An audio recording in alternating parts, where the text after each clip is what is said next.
welcome. My name's Wrath. I'm here with the D's. Tough Nuts is indisposed. He's on the toilet. No, he's currently working while he's also here with us.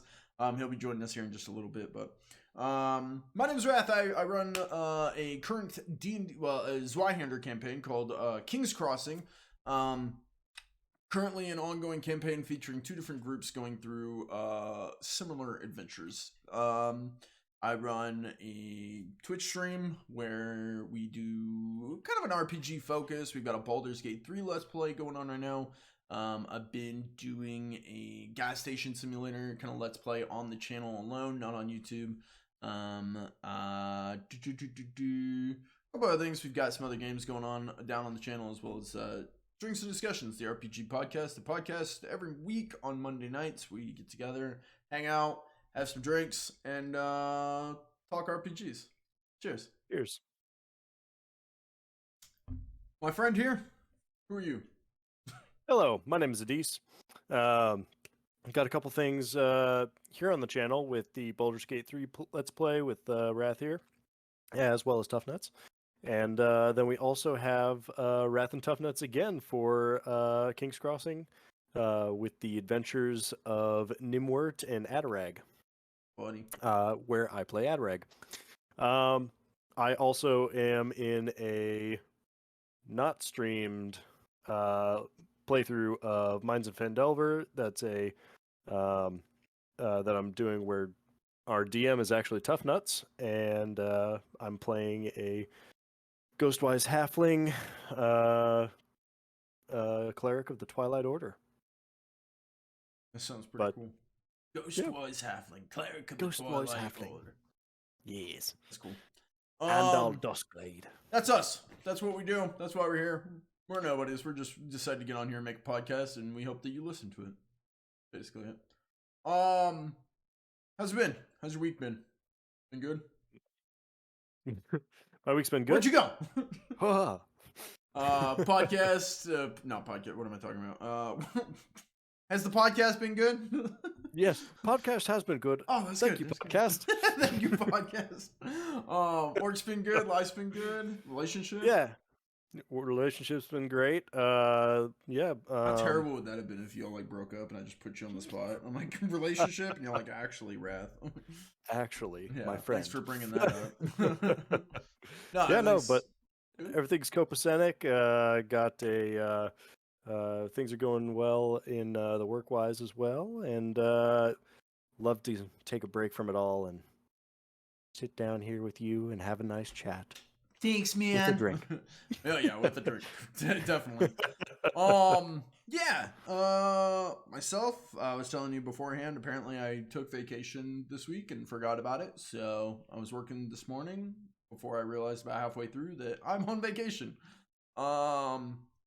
Got a couple of things going on with work, but nothing too terrible at the moment. Making money, always happy about that. Currently in a new room here on the stream and the podcast. So I've actually technically been in this room for the last couple episodes, I think, last episode or two. But now you can see it. There's not a stack of boxes behind me of just. And I had stuff from a previous business that I was running. I had stuff from moving. Just all kinds of stuff. I've even got. Is she back there? Yeah. There she is. She's back there. Aww. Can you see her? Yeah, I can see her. She kind of blends in with the blanket. Yeah, she does. Yeah. Camouflage. Kira back there. She's sleeping. Yeah, no, just I guess life's been good. I'm still dating. The girly and her entire family have COVID currently. So I haven't actually seen her for like I was gonna say a week, but I guess it's only been like 3 days. I was like, man, it's been like a month. It feels so long. Yeah. Withdrawals are crazy.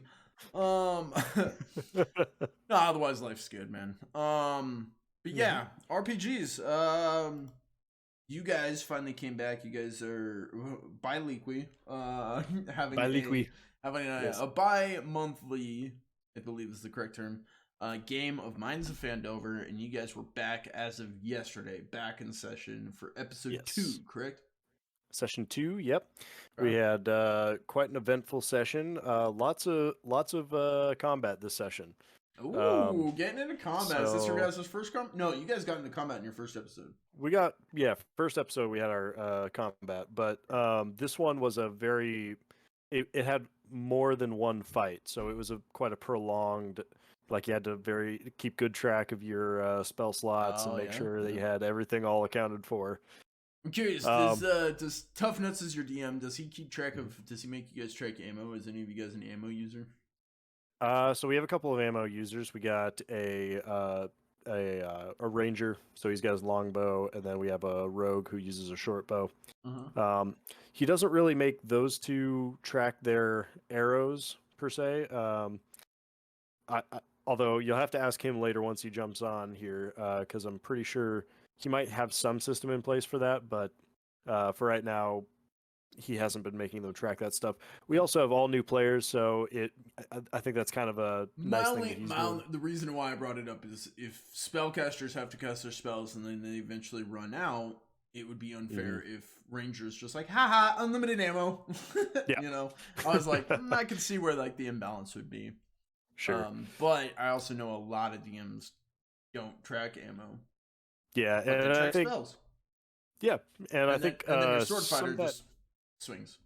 Yeah, exactly. And I think that might be some of it is that even for our casters, like the effect of a spell is has a little bit more to it than the effect of an arrow coming and hitting somebody. I think. Just personal opinion there. But we don't know. Thanks, man. Ragnar shoots arrows real good, like.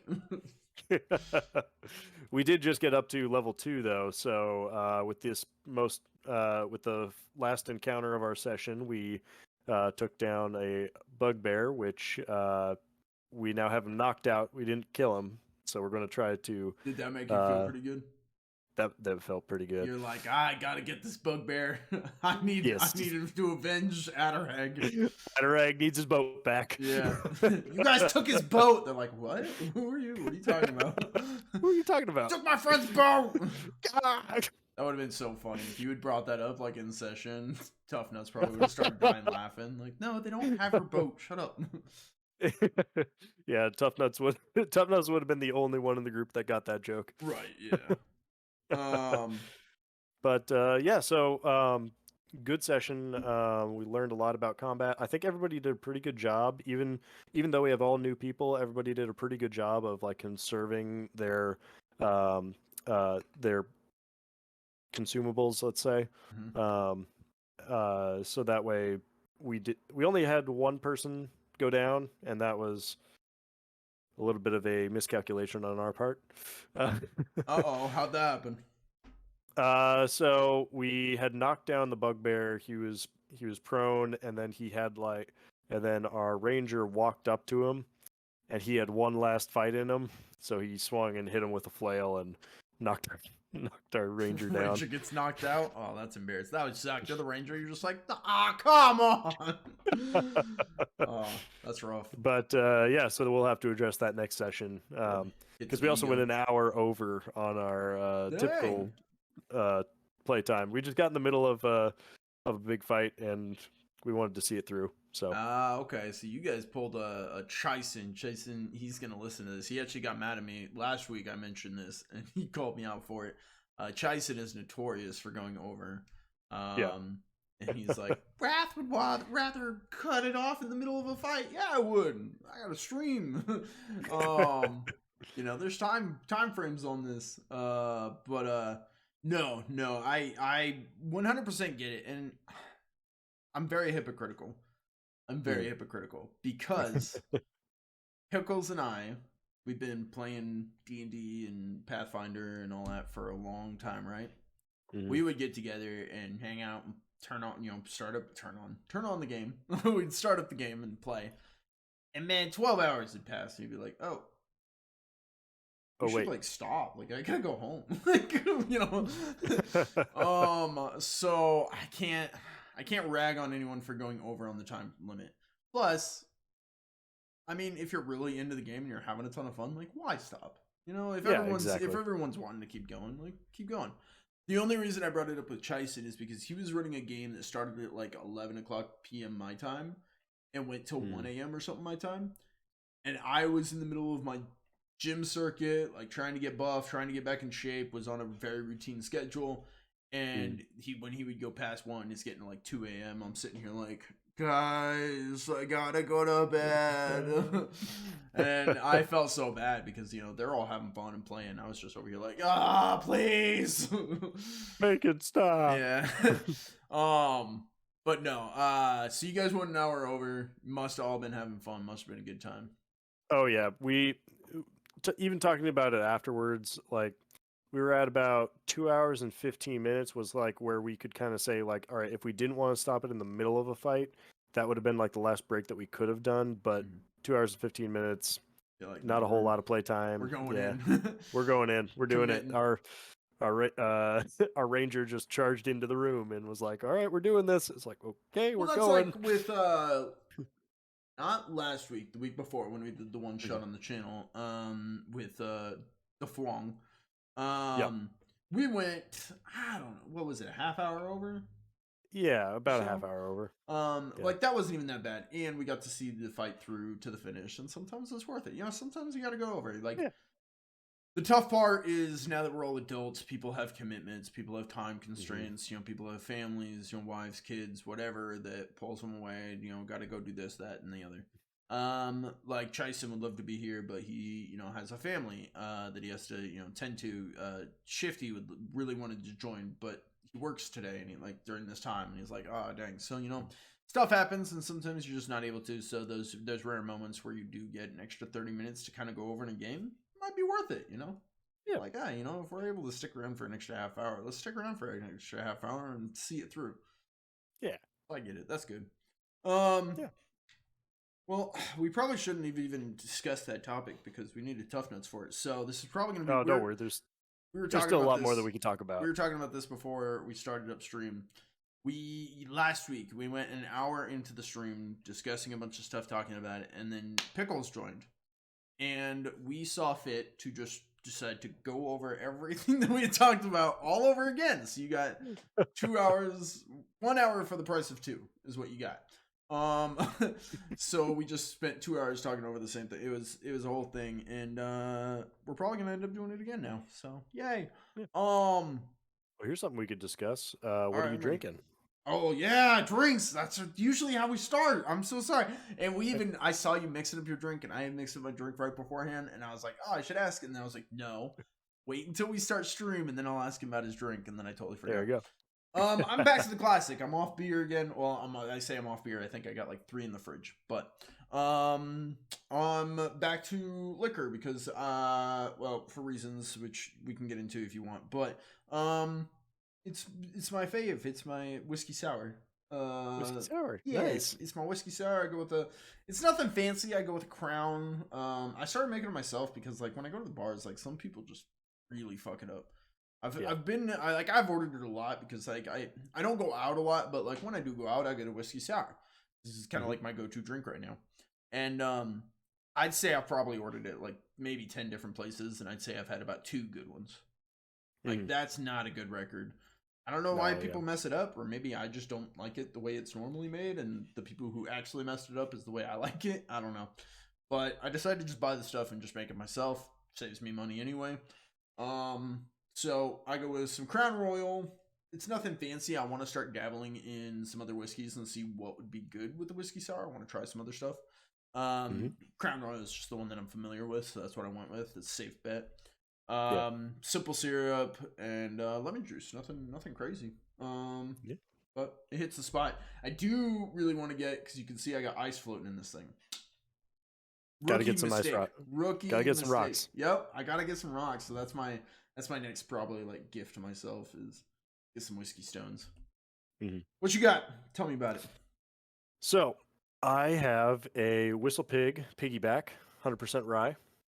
New one. So, well, I mean, new. They haven't shown this one on the. Yeah, you're like it's almost empty. Yeah. So, but aged for 16 years, it's a pot still.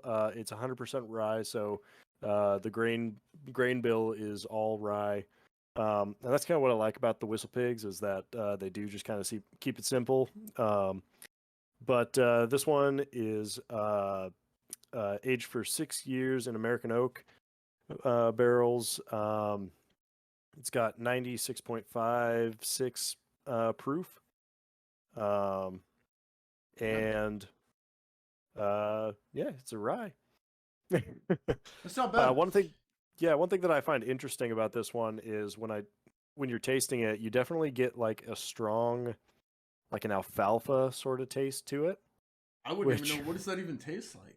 Like a So, wheatgrass kind of thing, like a wheatgrass, like hay sort of taste to it. Yeah, like a barnyard, like hay sort of taste. Classic, like horse barn kind of. Yeah. Mhm. Yeah. But but then it hits you with a bunch of like after that that's like the strong note that like jumps out at you, and then it kind of dies off into more like a cinnamon sort of like a baking spices sort of thing. I was just gonna say I feel like it would give me like the fall vibes, kind of like that homey, that warmth. I don't know. Yeah, that's the thing I like about ryes are one of my favorites, right behind Highland Scotch, just because of that that kind of spiciness to them. I kind of like that. See, this is the biggest problem, and I think I've talked about this before, is the way you and Tough Nuts talk about whiskey. Like, I love whiskeys. I'm a whiskey guy. I live in the Nashville area where whiskey and bourbon, I guess, would be the most, like, the biggest thing. And, home of. And, the problem is that I could sit here and do whiskey tasting every week with like the same bottle because I'd forget. I'm like, oh, this is good. What is this? It's the same one you had last week. I'm like, oh, I love it. You said that last week. Oh, cool. Yeah, my memory is just so bad. And like my girl Iris, she yelled at me. She was like, I get that you have a bad memory, but like when I tell you stuff, you gotta remember. And I was like, I'll try really hard. Sorry, but it's like, what is it, in one ear out the other? I was like, no, I think it goes in the ear and then it just gets lost. It's just somewhere in there. It's floating around. Yeah, it'll come back eventually. It's probably in there somewhere. And like one day I'll be like, 60 years old and I'll be like, nah, I remember. I had an instance like that just the other day where T told me, I was over visiting her place with her dogs, and like T. That's his girl, by the way. Yes. It took me a minute. Okay, yeah, I got it. Yeah. Not giving out names. Yes, I should probably do that. My bad. Forget I ever said her name. But I was visiting her place, and she introduced me to her dogs, and so you met her family before you met her dogs? Kind of around the same time. Oh, okay. Yes, yeah. But then, one of them I knew, which was Pippin. That's her dog. And then their family dog is Cider Jug, and she told me this, and I went home and I was like completely blanking on it on the ride home, because I was like, oh man, what was that? What was the family dog's name?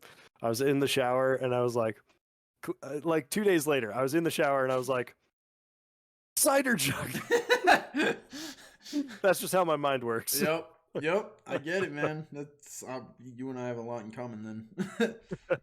Man, that'll be me. But no, I mean, I want to get more into drinking more whiskeys and stuff like that. There's just really, so the biggest problem right now, and I don't even know if I should get into this, but like I make good money.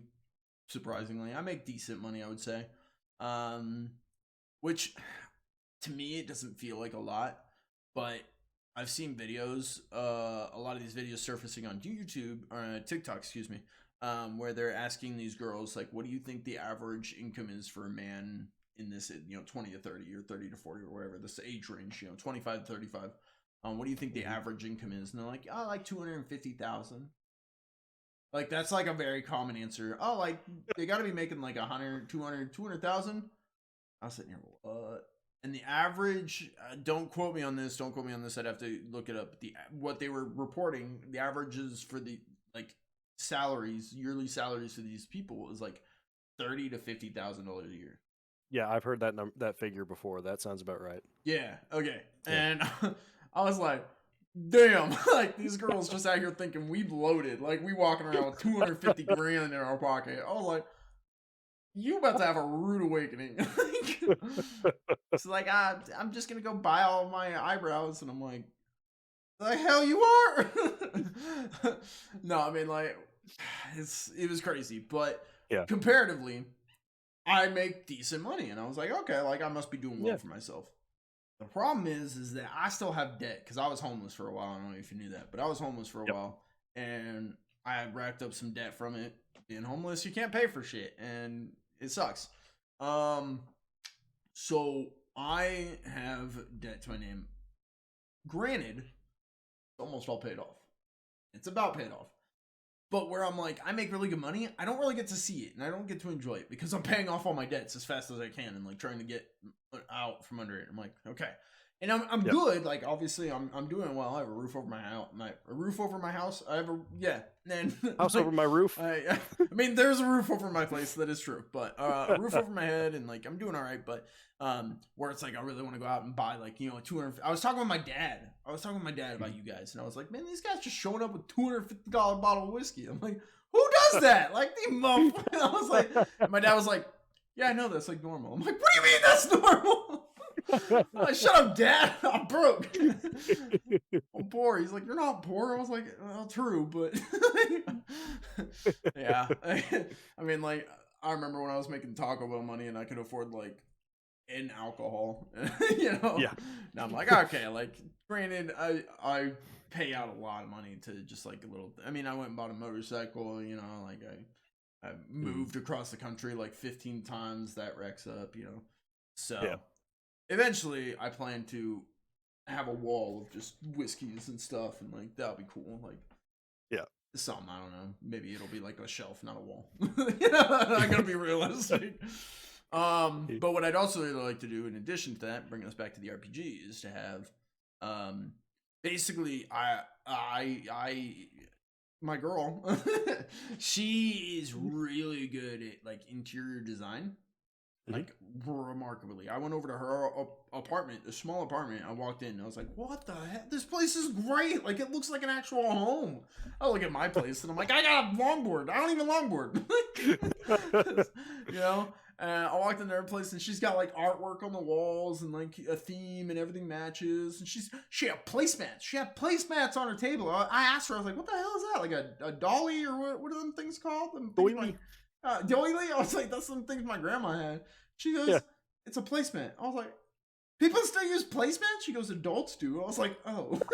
I don't have placemats. I don't have a dining room table. She goes, "What are you doing?" I'm like, "I don't know." So if we ever move in together and like get to that point, blah blah blah, we talked about it, and she goes, because I asked her, I was like, "You need to come over to my place and just decorate it. Like I'll buy the stuff. You just got to show me what I need." Or like go just tell me what, don't just hey, buy this, but okay, yeah, here. Yep. Because I don't know what I want and what I need. I have no idea. And anyways, so go ahead. Yeah, the very much typical like boys only need like a mattress in the center of the room and a PlayStation hooked That's up me. to a TV. Yeah. I seen that. There was a like TikTok where this girl showed up at her guy's house, and she goes, "This is all he has." Like it was just like a beanbag and a TV, and he was like, "I'm happy." That was it. That's all I need. The camera turned to him, and he's like, "I'm happy." I was like, "That's a vibe." So if we ever move in together and like get a house, blah blah blah blah blah, we already have an agreement. She gets the house, like she gets to design, and I was like, I understand, that makes sense. She goes, "You can have your own office." I was like, hell yeah. And she's, "We'll design it the way you want, like however you want it. That'll be my room." And I was like, yeah. She goes, if we can get a basement, you'll get the basement. I was like, the hell yeah. Like put like, I don't know, pool table down there, like gym equipment, like hell yeah. And then the garage. So I get the garage, the basement, and my own office. And she goes, "I get the rest, like the bedroom, the kitchen, the living room, the bath." I was like, "You have them. Go for it." Oh. So I'm having her come over here next weekend. She's gonna show up, and she's gonna come in. That's why this room is getting cleaned out. She's gonna come in and take scope of it and start planning for what I need to put in here. because I don't really need, like, I'm gonna have bare minimum in the rest of my apartment just in case. Like, say we work out, we end up moving in together one day. I don't want to go spend $10,000 to outfit the rest of my place just to throw it all in the trash or storage or whatever, you know. So I'm perfectly happy with bare minimum, but you know, put some stuff out there so it's like at least acceptable. But anyways, what I'm getting to, I know this is long-winded. I'm having her come in here and she's gonna design my office, and hopefully this room will turn into, you know, having D&D books, figurines, you know, miniatures on the wall, shelves and stuff. Like, I think it would be really cool to actually have.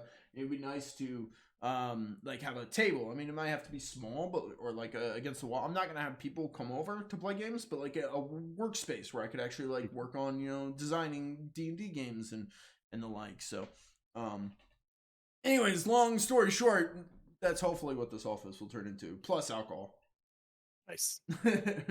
Plus that. Yeah. I don't remember where I was going with that, but there's my that was long-winded. I'm out of breath. That's a good plan. I like that. Yeah, I like that plan. Yeah, that's poor definitely. Listeners are gonna listen to this and be like, "Bro, get to the point." Sorry, chat. No, yeah, that's just it. Like I'm completely with you there. Very minimalist, and I mean, yeah, very minimalist. Yeah, what do you got? Yeah. You got a couple things on your wall. Yeah, go to Map? Is that a D&D map? What is it? That's the Witcher map. Oh, hell yeah! Yeah. Witcher is a great series. I tried to do a Let's Play full run through of all the Witcher. Oh, there you go. All the Witcher games, and I started on Witcher 1, and it's so old. It is like, very old, but I forget how old it is, and I got in to play it, and I was like, oof. Like the flat faces, yeah. I was like, this is old. Yeah. But it's kind of funny though, because like going back and playing that old game, you realize just how glitchy some things were, so you would exploit the heck out of it. Well, what's so crazy is like that used to be like peak, like Witcher was like peak gaming. Like that came out, and people were like, no wonder it blew up, because people were like, whoa, this is amazing. And you look at it now and you're like, this is not good. Like, this is bad. But like that Colossus, Shadow of the Colossus, which was never one of the games I played, but it was a massive game. And I saw someone go back and do a replay of it. I think they remade it or something. And it's not good. But at the time, those games were huge. Yeah. I'm trying to think, like, there's a bunch. Like, if you look at like Mass Effect, the first one versus, you know, we won't talk about Andromeda because it was a shit show. You know, the Mass Effect series, just how they blew up. Like, you look at those really old, like the original Zelda. Yeah. Try and play that nowadays. I don't know. I can't really talk because like Pickles, I wish he was here to speak for himself, but he loves those like old graphics, you know, the retro stuff. Yeah, I mean, I struggle with it. My very first game that I haven't been able to find it in a while is Zapper. It was this, like, you played as a grasshopper that was like jumping around, and he had like lightning bolts that would come out of his antenna. I've never heard of this game. It was some old PC stuff that was like, it was ancient. It was the first video game that I owned. Frogger was one of the top grossing games like ever created. Yeah. Frogger. Like, damn. It was one of the biggest hit. Like, it was better than Pokemon, the original Pokemon. It was up there. I think Tetris overtook it. I was looking at this like original, like from 1980 to 2020 or something. How games progressed and stuff. And Frogger stayed near the top of the charts. I was like, dang! Like, I wouldn't have expected that. Yeah. Pokemon blew up. That one I saw coming. I was like, yeah, that one exploded. And Mario was another one that exploded. Yep. Tetris, but yeah, Frogger like immediately blew up and then just held the top charts for like years and years and years and years. I was like, dang. I wouldn't have expected that. Like, I could see Tetris being big, but I didn't think like, I know everybody's played Frogger, but I didn't think it was like huge, world changing, yeah. But it apparently was. Apparently.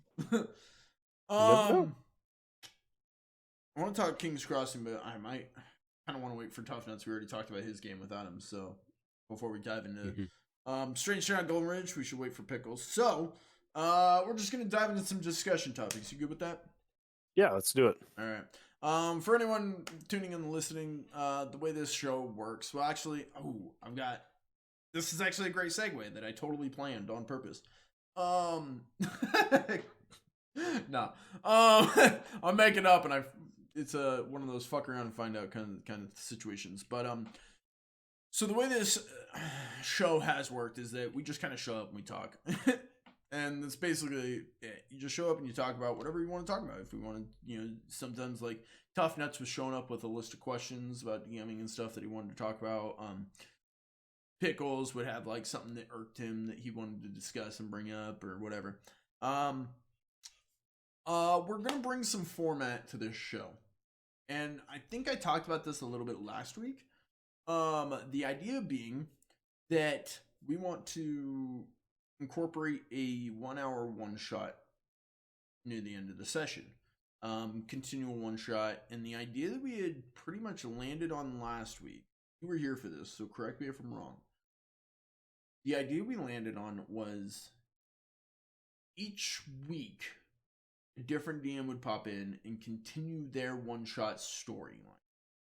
Yeah, so everybody had an assigned week to them, and they would kind of continue that campaign or week by week, and you would be able to, if we were liking one campaign, we could continue it. We could choose to continue it next week, or we could choose, hey, could we maybe see something else next week? And they would be able to go and find another system that they would like to showcase. That's right. Okay. So what we're doing with that is basically what I'm thinking is we started, we'll go off my time zone. We start at 7/4. We kind of have like, I'm thinking an hour and a half of this, of us like actually having the podcast. And then dive into an hour of that one shot, depending on who's running it and whatnot. And then that leaves us 30 minutes kind of at the end for any run over, for wrap up, for, shout outs to whatever, right? Mm-hmm. I think that's the route we're going to go with this. And so I'm making notes. Basically, the way it's going to start is whenever somebody joins, make sure we get like a introduction for who they are and what they do. Talk drinks. We need to talk drinks. I made note of that when you brought it up. What are you drinking? Tell us about it, like why you enjoy it, because this is drinks and discussions. It's not just it could be some frat guys showing up being like, I don't know what I got. It's some jungle juice in a cup. Yeah, God, I remember that. That was me. I was one of those guys. Man, I remember. So I used to be the house party guy. Like I threw the house parties. Like I hosted them, and everybody would come over to my place to have these house parties. And yeah, man, it was. I remember I was walking around at one point with just a bottle of who knows what in my back pocket that I would just pull out and be drinking as I was walking around the party. And like, hey, what's going on, everybody? And like, I was just normal. Like I just had a bottle of whatever liquor, like not just like a beer bottle. I'm talking like a liquor bottle just in my back pocket that I was just pulling out and drinking. Because yep.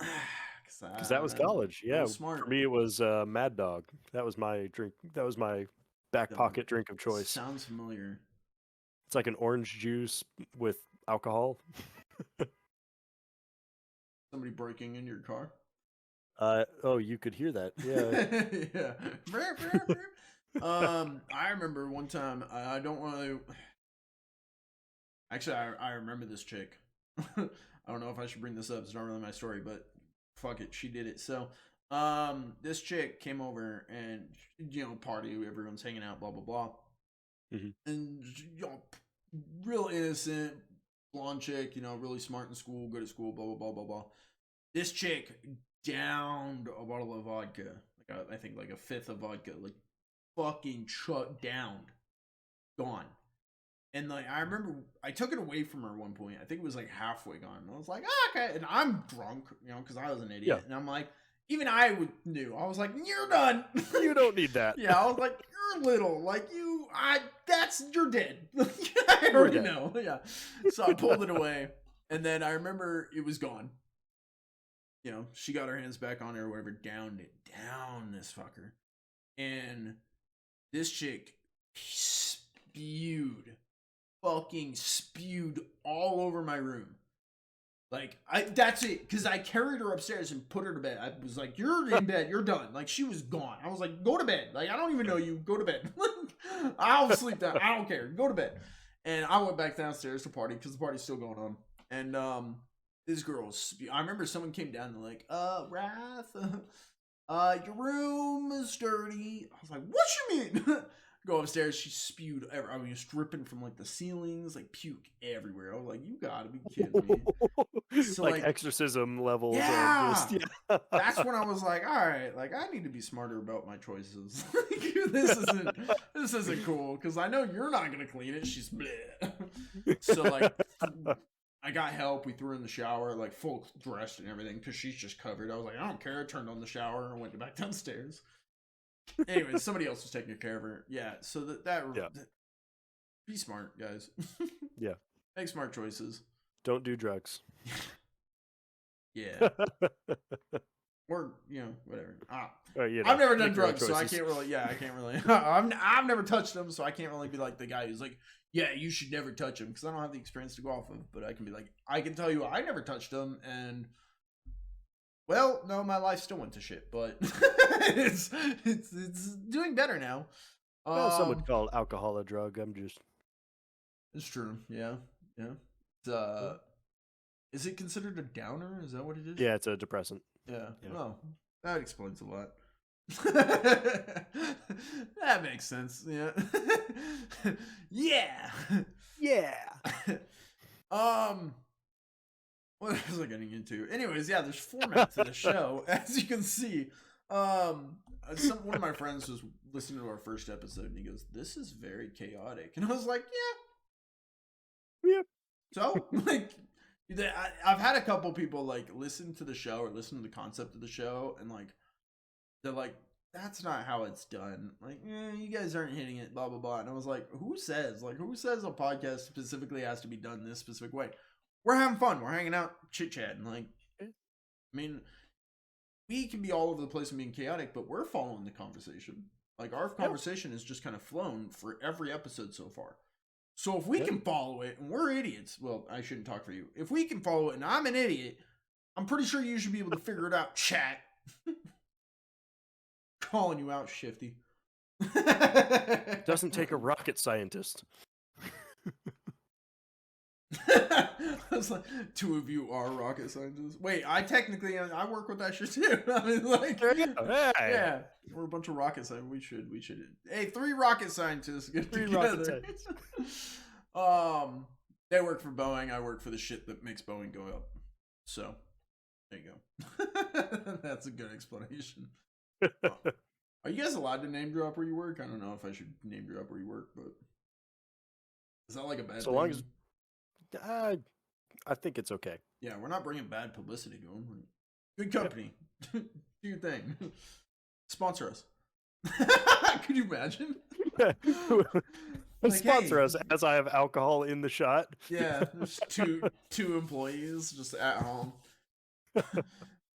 One of them has already admitted that he's working currently. He's not here. He's working. He's not here, Boeing. He's not here. Yeah, he's working. Here, but not here. Yeah. I mean, he's just tuned in, but he's muted. He can't hear us or anything. He's working. Why are we Anyway, go away, Boeing. We're talking. We'll talk later. I'm going to get sued. You name dropped us 17 times in your episode. This is clickbait. Wrath starts fight with Boeing. YouTube. I'm just kidding. Please, I have no money. Don't sue me.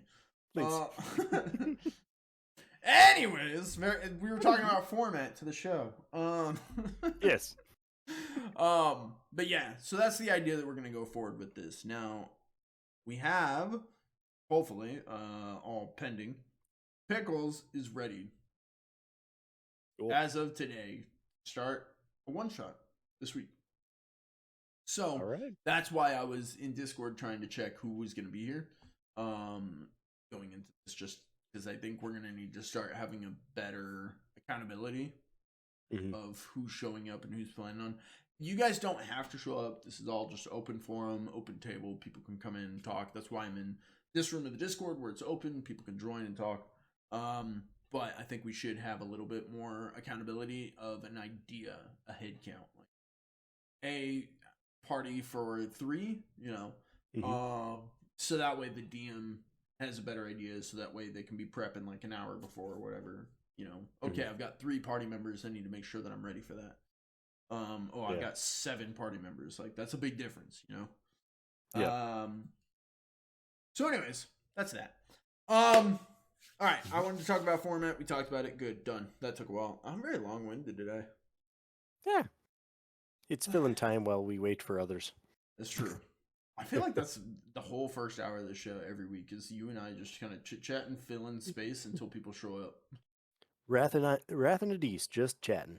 And like I thought about pushing the stream back, like the episode back an hour, so it'd be 5 to 8 your time and 8 to 11 my time. And I thought about doing that. The only problem is so like Pickles can't show up until 8 p.m. my time, 5 p.m. your time, right? So an hour into the show is when Pickles could show up about. And then he has to leave around 10 p.m. my time, 7 p.m. your time. So he can only really be here for that 2 hours. Whether I do a 3 hour here or a 3 hour here, he can't make it for the whole thing. Yeah. So it's kind of whatever. And if I do it this way, it means I get to go to bed and I don't have to stay up super late. So that's a win. So that's why we're keeping it here. But on to back to our war with Boeing. We name dropped him like 17 times. I'm pretty sure I'm gonna get sued. It's a whole thing. Anyways, Tough Nuts has shown up. Welcome in. Let's have some. Let's go to the actual formal version of this stream. Tough Nuts, tell us about yourself, who you are, what you do. Hello, I'm Tough Nuts. I work. Tough Nuts. Hi, Tough Nuts. It feels like I work a lot, but no, I'm good. I DM for a game on every other Sunday. I'm assuming you guys probably talked about that a little bit. Yep, bi-weekly game. We tried to kind of leave some of the stuff out so we can still talk a little bit of it. Yeah, we're gonna bring it back up, but okay, yeah. And then I'm playing in the Baldur's Gate 3 playthrough with these 2 homies. I'm playing in King's Crossing as a gnome called Nimwort. And that's it. That's all my life. That's everything he does. all. What do you got to drink today? What's on the menu? Pepsi. Tell us more about the brand, the year, the distill. It's 1 can, 150 calories. Nice. No, 150 calories in 1 can. Damn. Yeah, there's a reason I've gained weight. Yeah, can you imagine trying to calorie count? You're only allowed, like, we'll say 3,000 calories, and that 1 can is 150 of them, and you're like, that's like a lot during my day. When I was calorie counting, I was doing like 2,100 or something like that. Yeah, losing weight. I'm a fitness guy, and I don't count calories. I should. I really should, and I don't. I feel like 3,000 is a lot, so don't go eat 3,000 calories a day. I probably do. I was eating like 2,000 and I was losing weight, but now I'm not. So I am. This isn't a fitness podcast, but that's what I was talking about when I said I was getting off beer again. Is because I'm getting back into my fitness grind. Decided to, because like I got to 200. I'm about a 160, 170. On the high end pound guy. I'm a very scrawny guy by nature, 6 feet, 160 pounds, like 170 pounds. I was very scrawny. I mean, Tough Nuts, you've been around, you've seen me. I was a naturally scrawny guy. Long time ago. Yeah. I mean, I spent the last couple of years putting on weight, and I grinded, and I was eating hella calories. I was walking around at work, just shoveling food down my throat. Like, it was annoying. And playing peekaboo? Adam was doing it, so I was trying to get my camera to focus. Anyways, where's it going with this? I don't remember. Nice Pepsi. That's what we were saying. What do we want to talk about? Should we bring back Mines of Fandelver before we move on to other stuff? Yeah, sure. Now that we got the DM in here. Yeah, let's do it. Okay. Chat, this is what we were talking about. We're going to go back over our first hour of good conversation and do it all over again. Sorry. No, you're good. You're good. We do it for pickles too. That's why I'm holding off on doing like Strange Town, Golden Ridge, and King's Crossing updates because I want pickles here for it. But King's Crossing we can actually do now that you're here. Excuse me.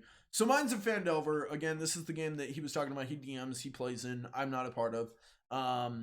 Bi-monthly game technically, where they play every other week. They get together as an in-person group and are running through a current module in the D&D 5th edition system. You guys came back, you had a session. He was telling us you guys got into some combat. There's been some discussion on that. Someone went down. He got to avenge Adarag and fought a bugbear. Yeah. Whole bunch of stuff. So why don't we hear it from your side? What do you got for us? What are your thoughts? Overall, I was really happy with the last session. I think the first session, because you have to keep in mind with this group, it's 5 new players and a new DM. Mm-hmm. So there's really very little experience in our group. So the first session was a lot of like, what is D&D as a concept? What is role playing and how does that work around a table? And what are these skill checks? Like all that stuff, kind of the mechanics of the game, everyone was learning. So it's kind of, I didn't do a big spiel on the first time and like go over all the rules. We just kind of started because I thought it'd be more interesting.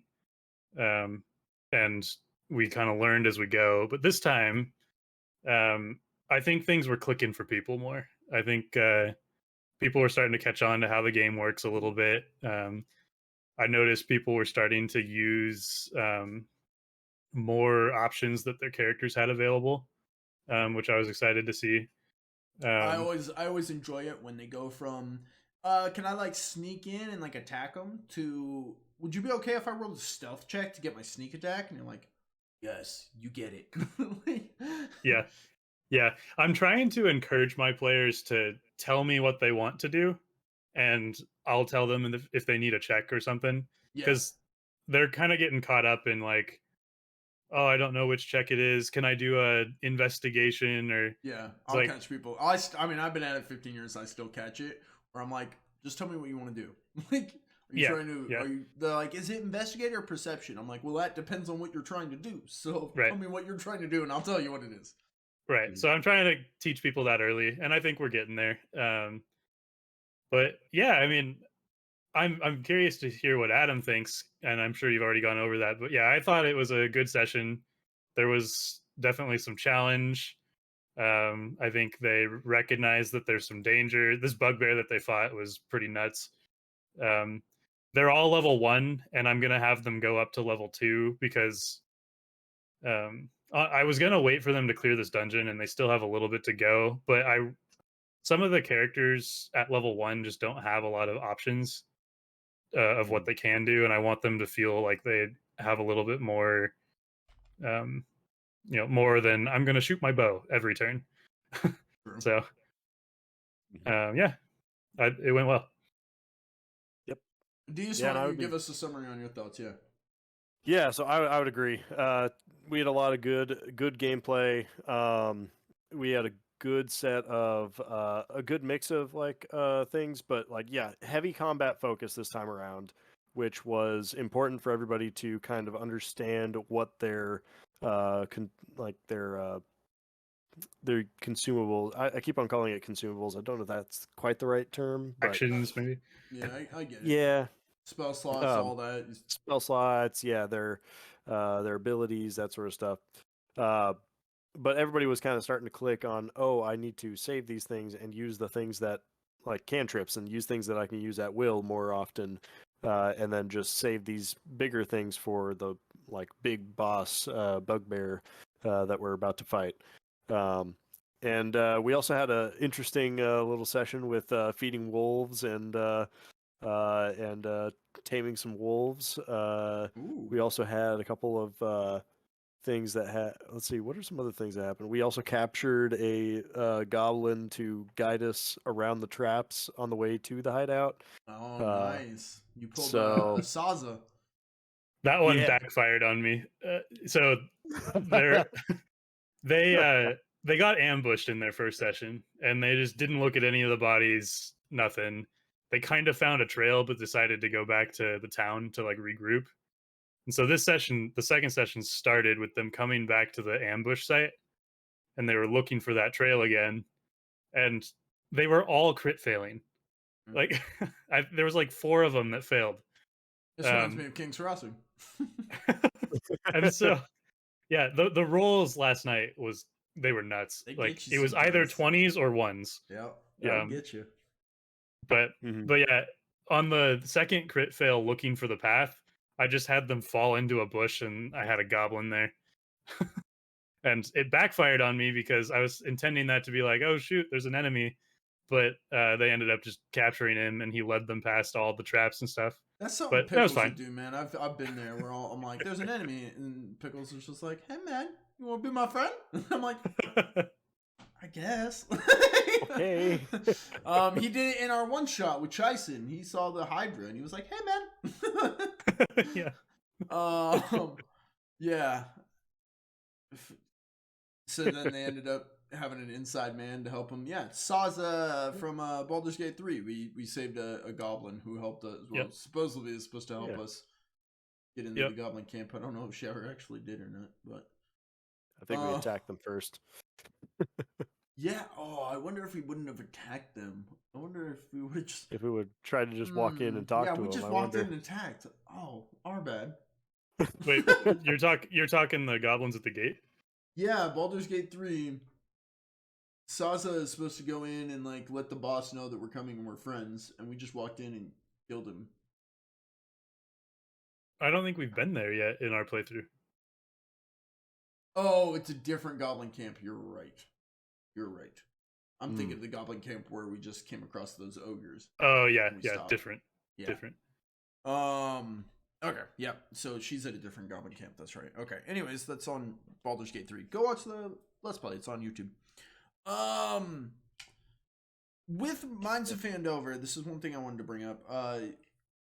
Spell slots, consumables, so to speak. Are you tracking ammo? I'm not tracking ammo for like the longbows and stuff.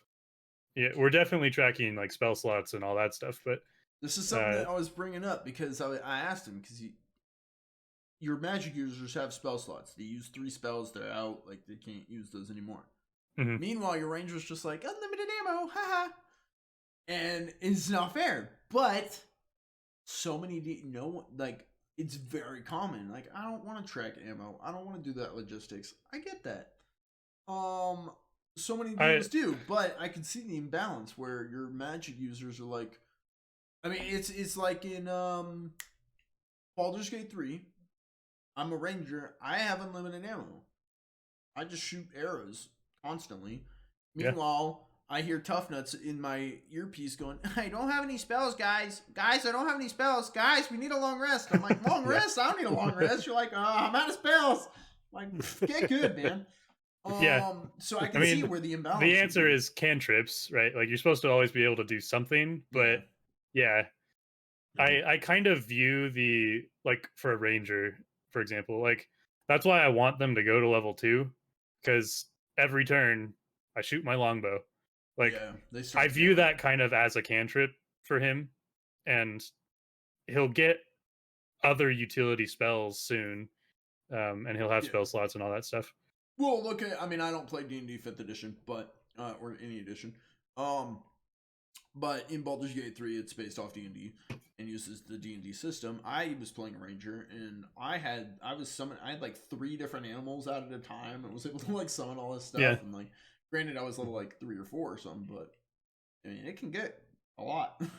So he'll have a lot of stuff to do. I was thinking with my rogue, like, I mean, you don't need spells to have like a interesting character. My rogue doesn't have spells, but has sneak attacks and special like bonus actions. A lot of bonus actions that he can use to like maneuver around the battlefield and stuff like that. So I think any character, I mean, you start leveling up and you start, but I agree. I think starting at level 1 is good because you gotta start somewhere. You gotta start small so you can start to understand it. before you especially just, with new players. yeah, before you just dive into, I was gonna do a math term, but I don't know math. Like super advanced algebra, whatever that's called. Calculus. Sure. I was like, I know algebra. As far as I don't know. So before you jump into calculus and all that, you guys start with basic, 2 + 2 in math, because someone's like, divide this fraction. People are like, what? And you're like, Ooh, don't say 2 + 2 these days. oh, is that a thing now? Oh, that's a thing now, isn't it? Oh, now it's like God. 5 or something. Because math is racist. I don't know. I hate you. Not you. Don't hate me. No, I not hate you, the system. but you. I'm talking to you. I hate you. Whoever is doing this. Yes. Just you gotta make things complicated. Where's my I hate people hat? I need that. Oh yeah, put that on. But anyways. Yeah, I think I need to review the rogue sneak attack stuff, because there's probably opportunities where Anton attacked last night and could have done more damage than he did. In Baldur's Gate 3, I sneak attack with every attack because they're focused on you guys and other stuff going on. So I'll attack, and then I have all these bonus actions. So I can bonus action disengage, bonus action not rage, bonus action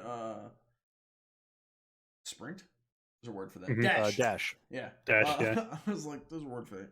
So I can bonus action disengage, bonus action dash. I have 2 bonus actions I can use, and then using my other action to hide or whatever I need, like bonus action disengage, hide, and then get another sneak attack on my next turn. Bonus action, sneak attack on my next turn. So I'm just getting like an extra D6 or 2D6, whatever it goes up, because it continues. Your sneak attack is what builds every level as a rogue. Yeah. And it's overpowered.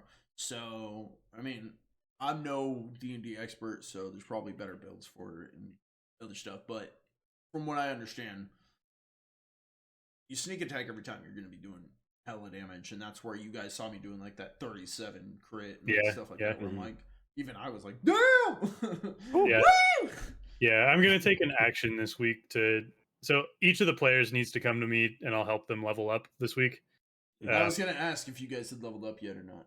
Yeah, so not yet. That's going to be the homework between now and 2 weeks from now. And then I think I'm going to take some time. I'll probably leave Adam's character alone, because Adam is pretty invested in the game and he can do his own research. But the rest of them, I'll do some research on their characters and try to better understand myself, what they can do, so I can help them more. It's a good DM. Yeah. To relate there to was that a King's moment. Crossing, I told them, you better learn what your character can do, because I'm not going to. Yeah, but you've got 2 like pretty invested players too. Yeah, so. I expect that you guys can look over your feats. I can't remember talents and talents. Yeah. I mean, you guys got like 3. Like, you should be able to learn it. I mean, to be fair, we can't, because we can never access it unless you're on. But that's true. Just let me know. I can pull it up and leave it on when I go out or whatever. Yeah, I was gonna say, there was a moment in last night's game that I was particularly proud of as a DM. So that's usually where like a total party KO happens or something. Well, one of the things that I've been trying to do, and I feel like I didn't quite get there in the first session, and I think I'm closer in the second. I'm trying to make the world continue to feel alive even when things are moving slow. That's my biggest. Yep. Yeah, it's tough to do. Adam knows what I'm going to say here. Exactly what you're saying. So there was a moment in the dungeon. They were moving through. They had made some progress, tamed some wolves. They killed a goblin scout that would have triggered a trap, so they solved that issue. But there was a moment where the ranger and the rogue, the 2 stealth guys. Told me about that. Yeah. Adam told you about this. Yeah. They were arguing about, what should we do? And this argument was going on, and I could see other players getting frustrated. And so I just took it into my own hands, like, all right, everyone roll a stealth check. And then they kept arguing, what should we do? Should we go in? I'm going to go in and shoot this guy. All right.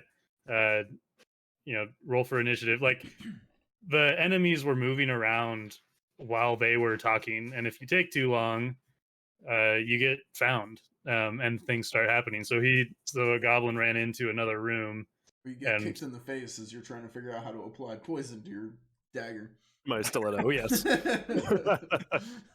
yeah, so it was a moment where, like, they took so long that I was moving it forward, and a goblin went and found the boss and warned them that there were intruders. So it made like, the hey, rest there's more just some difficult. guys out here arguing about how to kill us. Maybe Yeah. we We should need to do something about address that. So one of the players was like real frustrated because they couldn't carry out their plan.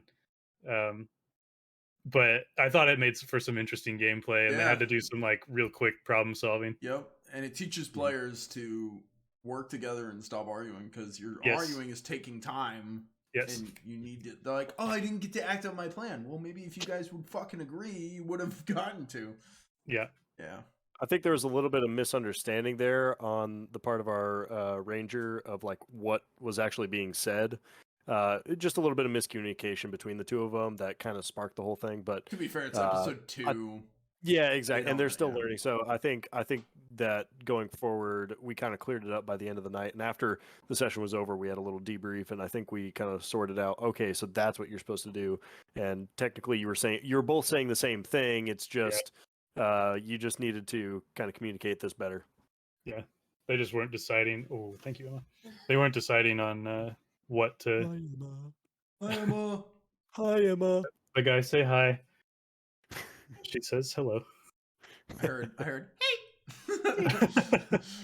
Hey, the mic cuts out because it doesn't get all of it.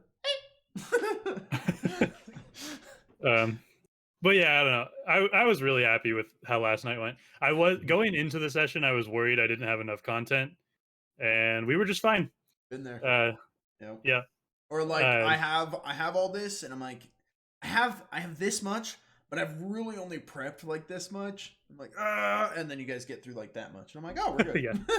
Yeah. All right. Yeah, I'm very much just like I've heard like some DMs like really try to move the game forward, and I would do that if like people look visibly bored, but I don't think that happened at all last night. Like we were going at a good pace, and I was happy with what we did, and I've got plenty more. And I feel like that's a big thing. Like that's a big part of the balance between player and DM. Like if you bring players in who don't contribute and don't like, I mean, I haven't had, well, maybe I have and I just don't remember, but I've played with other players like where we're in a game together and I'm just watching them and they're like, yeah, I don't do anything. And you can like see the DMs like, what? Like, what do you mean you don't do anything? Like I need, this is a give and take, this is a back and forth. And when players are just like, no, I don't.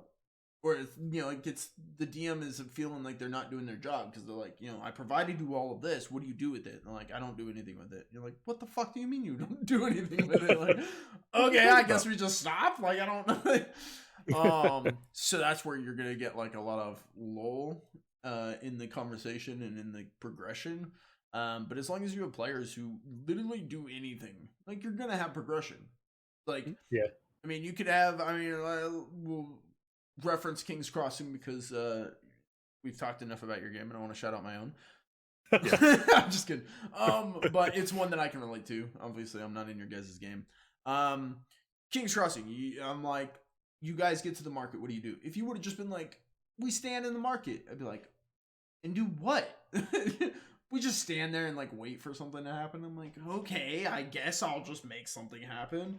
But when you guys are like, no, like, let's go here. And I'm like, perfect. There's content there. I'm ready for it. And we're like, it's a give and take between the two. You can't just rely on one side to do all the heavy lifting.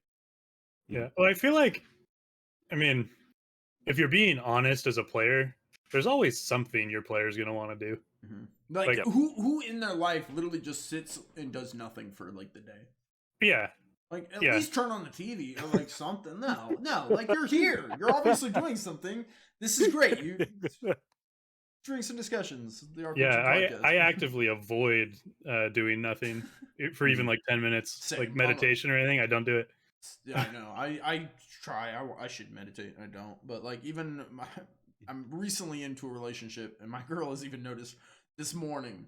I got up late, and we were texting. We were just texting. She's sick at home. Blah blah blah.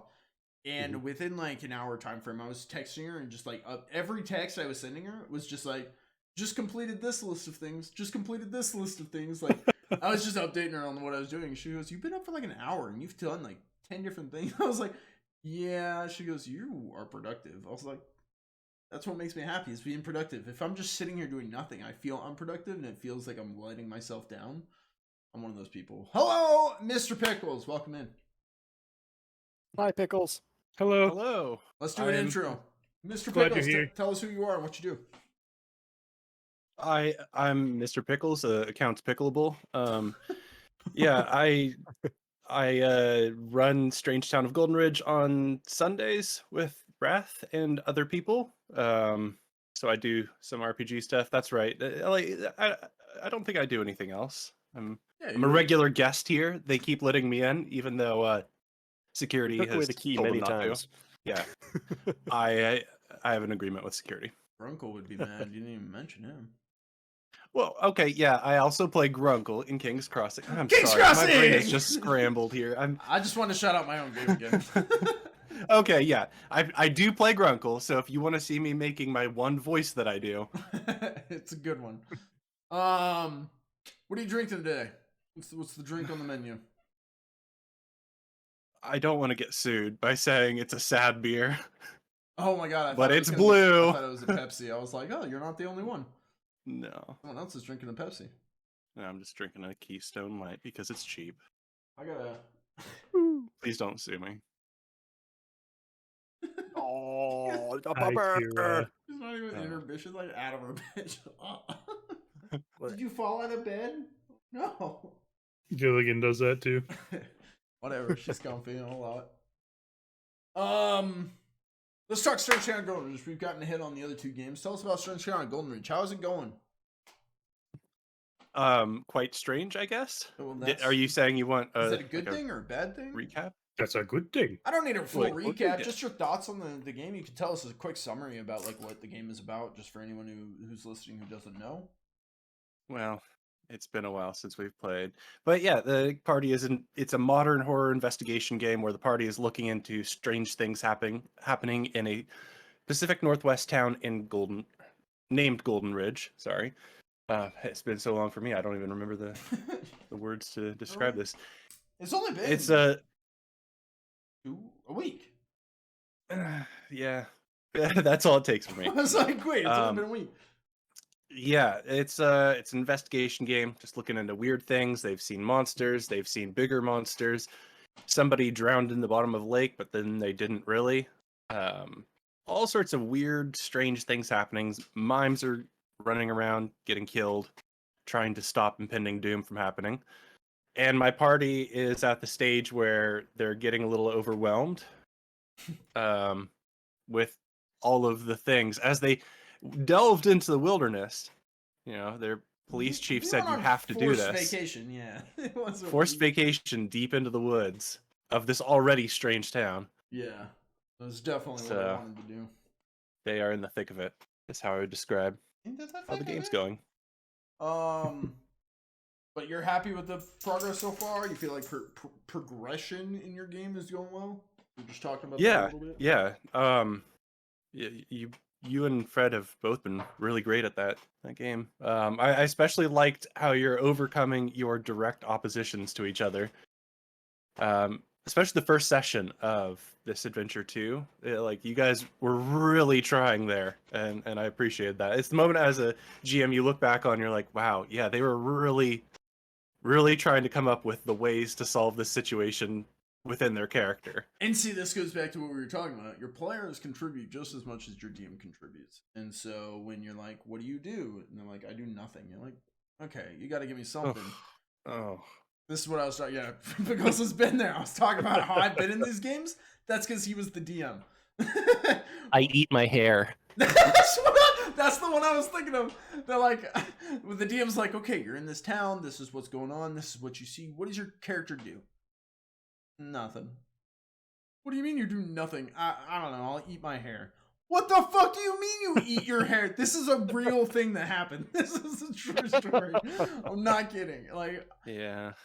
that's where you're gonna get those lulls in games, and you're not gonna get the progression. Or that's one side of it. The other side of it is where, huh? Oh, sorry, what happened? That will I'll end a game. Like I will session. Yeah, that.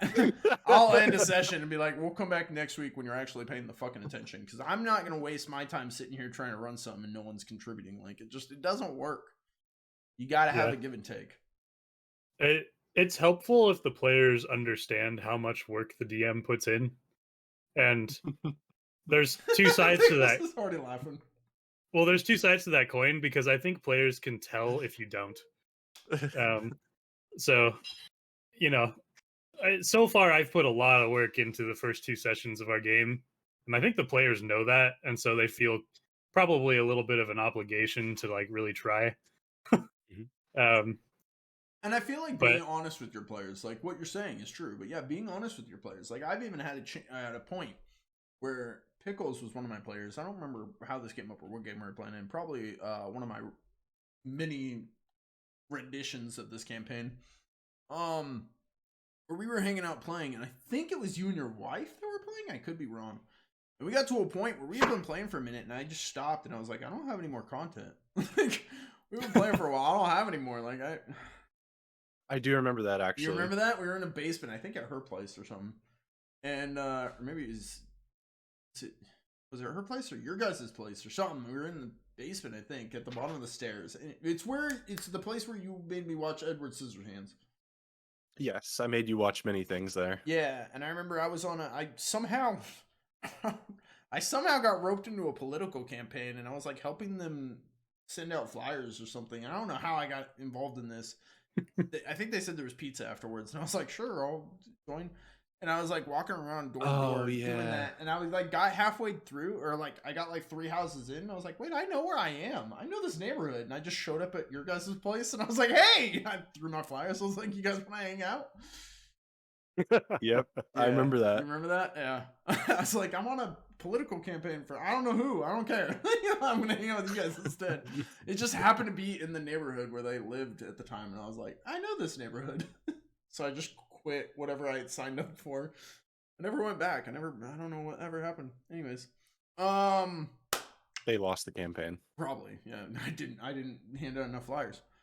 So Strange Sound Golden Ridge is going good. That's good to hear. Pickles, do you track ammo? This is a conversation we were having earlier because we were talking about how the spell users have spell slots. And once they're out of spell slots, they're pulling a tough nuts. Hey guys, long rest. Hey, I'm out of spells. Hey, I only got 1 spell left. And sorry to do that voice. It's no. Yeah, that didn't sound like tough nuts at all. It's not. No, that's totally me.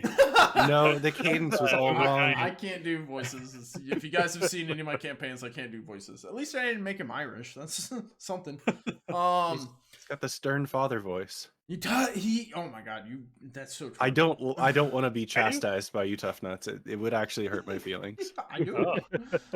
Oh my god, I couldn't even imagine. Like tough nuts. Yeah, I could see that. Yeah. What? Wait, I want to know. Like, what are we talking about? Chastising someone, like being like, oh, that happened. You know better than this. You could be a better person. There was one point where he came close to doing that to me, but I think he was just so fed up and done with me that he just kind of. I heard the sigh and I was like, yeah, I'll shut up. Never mind. Yeah, I'll go there with people if I'm pretty blunt. So yeah, I could see it. Yeah, I would be scared. I'm a big guy. I'd be scared. I'd be like, well, I'm big too, just different way. Yeah, I'd be like, tough nut's gonna kick my ass. I'm scared. But no, okay, so we were talking about how spell users, they have spell slots, yeah. They use their 3 spells, they're out, like, blah, blah, blah. Meanwhile, I'm over here with infinite arrows. Like, haha, nerd, get good, I got infinite ammo. You see what I'm talking about? Yes. But do you track ammo? Because most DMs don't. My answer generally would be that it depends on the adventure. If you're like playing a game with guns and everything, so you regularly use ammo and whatnot, and you're on the streets of a city where there's gun stores within a mile, it's like it doesn't really matter. You can just like say as you travel, you could do a little ching ching if you need to, but really it doesn't matter. You need ammo as a gun user, so I don't know. For me, it makes sense just to not track it unless you're going on an expedition into the jungles of Africa or something in the 1920s game where there's no chance to get more ammo unless you go to a trading post where other people have been bringing ammo. But then that's a question of, so who's selling ammo here? Those more to situational locals? based. Yeah. So it definitely depends on what kind of mood you want to do with your game and the pacing that you want to do. If you want to do guns blazing games, then no, just assume that everybody has all of the clips they need for their Uzis. But that might not be what you want to do. You can imply scarcity by tracking ammunition more sternly. So you can Yeah. start a game where you're not tracking and then move into tracking when they go somewhere where there's no ammo, or when things start to get really, I don't know, difficult economic wise. I don't know how you'd really pitch that, but rising crime rates, ammunition goes up, bad So times. the other consideration that we've not talked about, Wrath, and part of the reason I made my decision not to track it, and that goes with, I'm not tracking ammo, I'm not tracking weight of items, That's another thing. Yeah. and then I'm not tracking XP. I'm doing it by milestones right now. Yeah. And the reason I I also made agree with those that. decisions is because it's, again, 5 new players and a new DM. Like, I'm trying to make the game as simple as possible so that people don't have to worry about the game. They can worry about what they're doing as characters, and I'll help them do the game. Yeah. No, that I get. So with the encumbrance, I like encumbrance only to prove a point. And the point I like to prove, and this is one thing I wanted to get into in this conversation, but I don't know if we're gonna have time. We'll see. Maybe for next week. Tune in next week to hear my stuff. You won't remember. Good. You're so right. You have to write it down if you're going to pull that That's stunt. so true. That's People are going so to chain true. watch these episodes and Yeah. then be like, well, what the heck? What happened to it? You never said it. Oh God. He already forgot. Hang on. And there it encumbrance. goes. Encumbrance. Okay. Because I want them to have like an HQ, a home base, something that they can go back to. For example, the Dog Pound gang being able to go back to their hangout. You know that's just a rap group, right? No, I've never heard of the rap group. I know it as a gang run by a very cool player. Yes, Mhm. that's what when I played a null like warlock in a city, like I made a You gang founded of people. your own criminal underworld. Yes, and I was a empire. cringe lord, and I named it after a rap group called the Dog Pound Gang. Well, I didn't know that. And I just thought it want was you to really know cool. that. I thought that was a great So- name. I was like, that's really It cool. is a great name, and just I just wanted you to know when you say that each time. Yeah. People are gonna be like, that's a rap group. I'm gonna be like, no, it's not. It's a criminal underworld empire run by Mr. Pickles. But anyways, I want them to have like an HQ. So what I do is similar to what Pickles was talking about with the ammo. You know, it's unlimited when you're in a good area where you can get it and blah blah blah, and it's no problem. And then you go out in the wilderness and you struggle. With encumbrance, I like to do starting out, like you can only carry what you got. Like you can only carry so much, so you got to be picky about what you're picking up. Like if you're just carrying around 20 weapons, like who just carries around 20 weapons? Like you got 15 swords strapped to your back, like you're gonna be struggling. I don't care who you are, you can struggle with 15 swords strapped to your back. Like good luck. Wrong one. Hang on. Wrong one. Yeah, like Hold on. good luck. You keep going. Keep going. He said, hold on, keep going. All right. So what I like to do is I want to keep encumbrance as like a strict rule, but then you unlock through the gameplay different features that will help with that, to where you don't have to worry about it. One being you have an HQ where you can just store stuff. Perfect. But that means when you're out, you still have to carry it back to your HQ where you can store it. The second one being, and this is one I got from Solasta, Crown of the Magister, there is a guild specifically dedicated to going out to battle sites and collecting gear.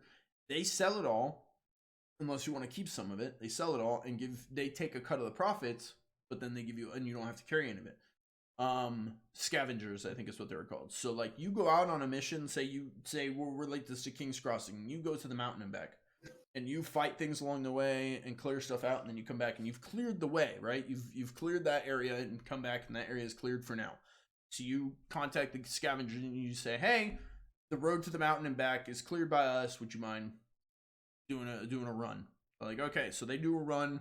They gather up all the stuff that was left along the road, like all the battle stuff, weapons, gear, armor. They scavenge everything along the way. Everything that you missed. Think of this as like a video game. All the stuff you didn't pick up. Okay, they get it all. You get back. Finally, it might take some time, and they get back and they send them, they meet up with you and they say, hey, here's a list of everything that we gathered. Do you want any of it? Is any of this stuff you wanted to keep? You go, oh, this would be good to have. This, send it to my HQ. Send it to the base. This. The rest you can sell. Okay, they sell it. They make. We'll just throw out $1,000. They take 10%. You get $900, and you didn't have to carry any of it.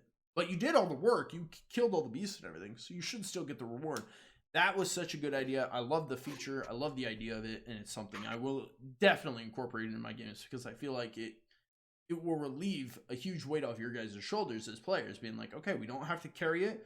We don't have to worry about our inventory and our encumbrance. Like, I don't have to strap 20 weapons to my back. Like, I'm good. Like, I can kill an enemy and know, okay, we'll send the scavengers here to clear this site.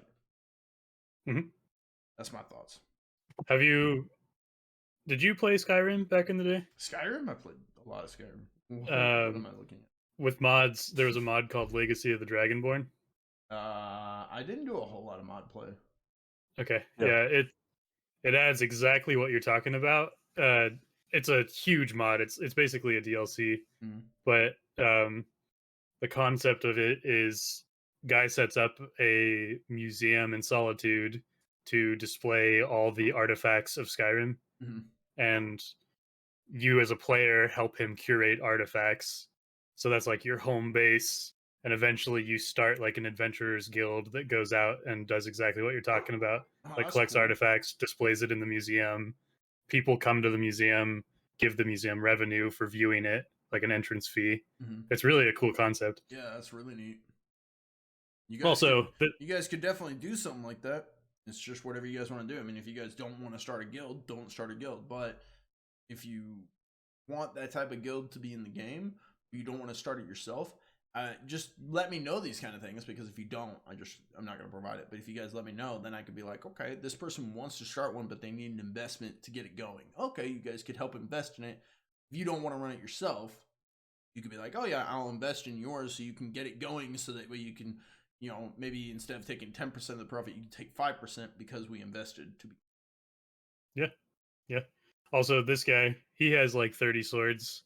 So just throwing that out there.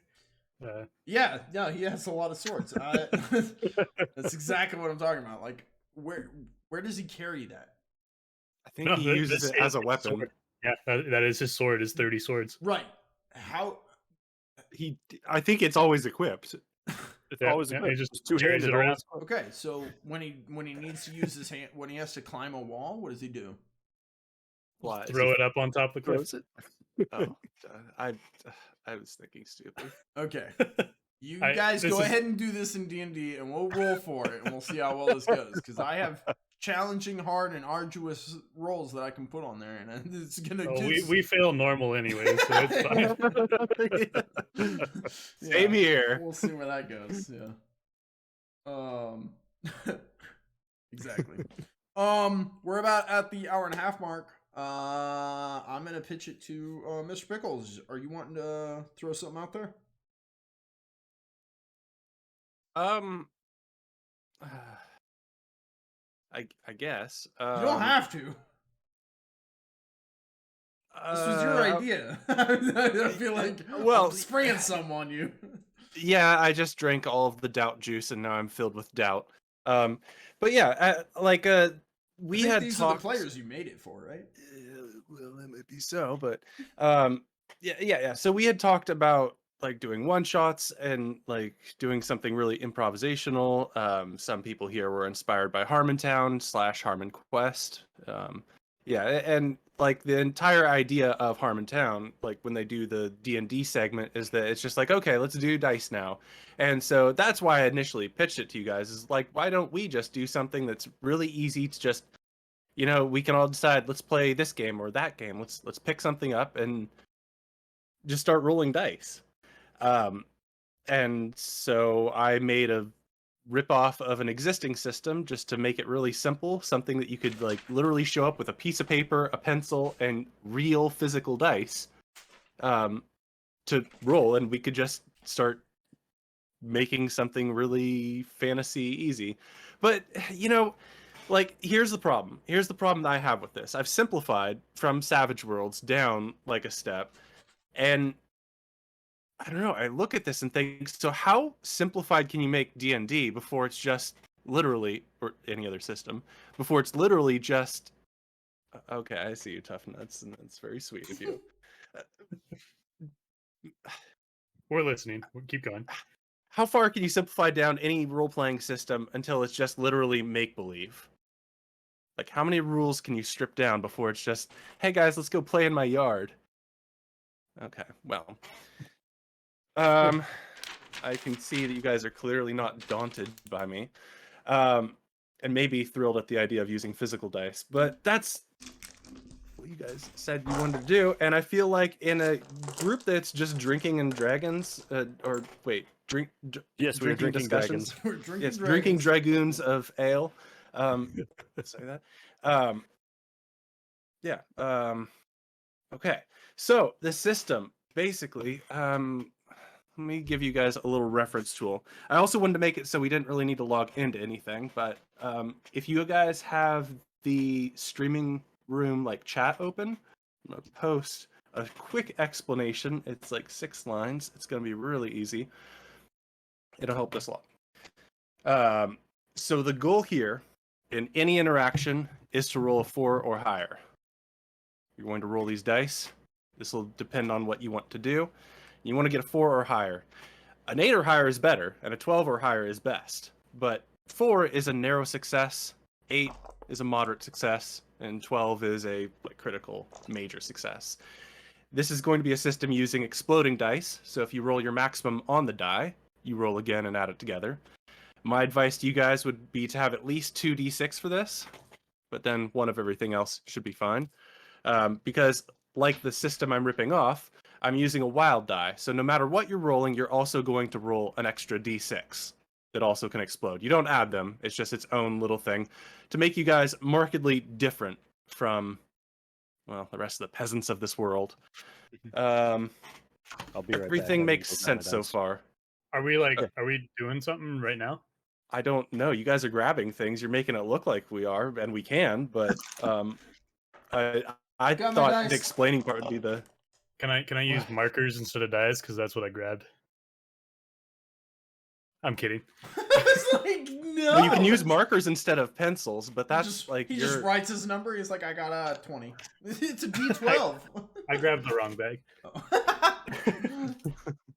I got my dice. Okay, yeah. So you got said 2 plenty of D6s? dice. You need at least 2d6 Okay, because good. you're going to roll a d6 with everything you roll. I see. Is your wild die? It's your wild die. You're Okay, familiar. yep. I'll explain it as we go through this if I'm we're doing this tonight. But Ready. Yep. Here we go. if you're familiar with Savage Worlds, this is going to make a lot of sense. But Chat, we don't have a name for this. This isn't Harmon Quest or anything like that. This is Drinks and Discussions, the RPG podcast, one shot, continual story time with Mr. Pickles and whoever else DMs it. All right, turn that into a title. There you go. it's Savage Unburdened Pickles, aka Slop. Okay. All right. So now that you know how the rolling system kind of works and what you might want for your dice to be, how I've situated the system is just you play what you want to play. So you essentially get 3 things that your character can do well, or professions, or occupations, or racial traits that you can have, and then we'll have something you're bad at, but we can get to that in a minute. So when I say occupation, profession, whatever you want, You can keep them all themed together, or you can make them specific. You can do whatever you want. You could say, hey, I'm Grunkle. I want to be Ogre Berserker. That'll be your skill that governs fighting and generally being an intimidating, loud, monstrous creature. I'd take Folk Hero so that I can be friendly and I can try and get quests. It'd be the thing I'd use to persuade people to help me. And like, I'm here to be a hero, so you should let me pass through this gate. And then, of course, I'd have my third one be can eat anything, because I want an ogre that can eat anything. There's no point in being an ogre if you can't eat dirt and survive. Which it wouldn't really govern anything like social or mental, but you can see where those others would have social or physical potential. And that's the point of the system, is to have these broad stroke ideas of what you can do, and then we extrapolate in gameplay. Like, I pick Fire Wizard. Obviously, you can attempt to make a wall of fire. I'll give you a penalty the harder it gets, but I'll call it heroic, and I'll give a bigger penalty like super heroic, so that we can be like, yeah, this is something that powerful people do. So yeah, 3 things. You can ask any questions you want, because I know it's a vague concept, and you could say something just like an occupation, like blacksmith or captain of the town guard. I do want you guys to be like small town heroes, so captain of the guard is an option if you would like to be the captain of the guard. Have a justice boner. So for any Yeah. justice boner? No, go on. Let's this go wasn't back to going well. that. Can my character be the justice boner?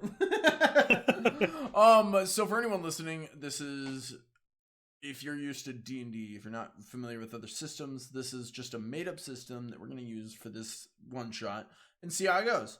So if you're like, well, that's not D&D rules, it's perfectly fine. This is a made-up system, and I'm kind of here for it. It's nice that we get to try a made-up system for the first time ever right here on Dirty. So Right here on Dirty. Right here on Dirty. Dirty. Mm-hmm. So you said we Doing got dirty. three things that we are good at or do well, one that we are bad at.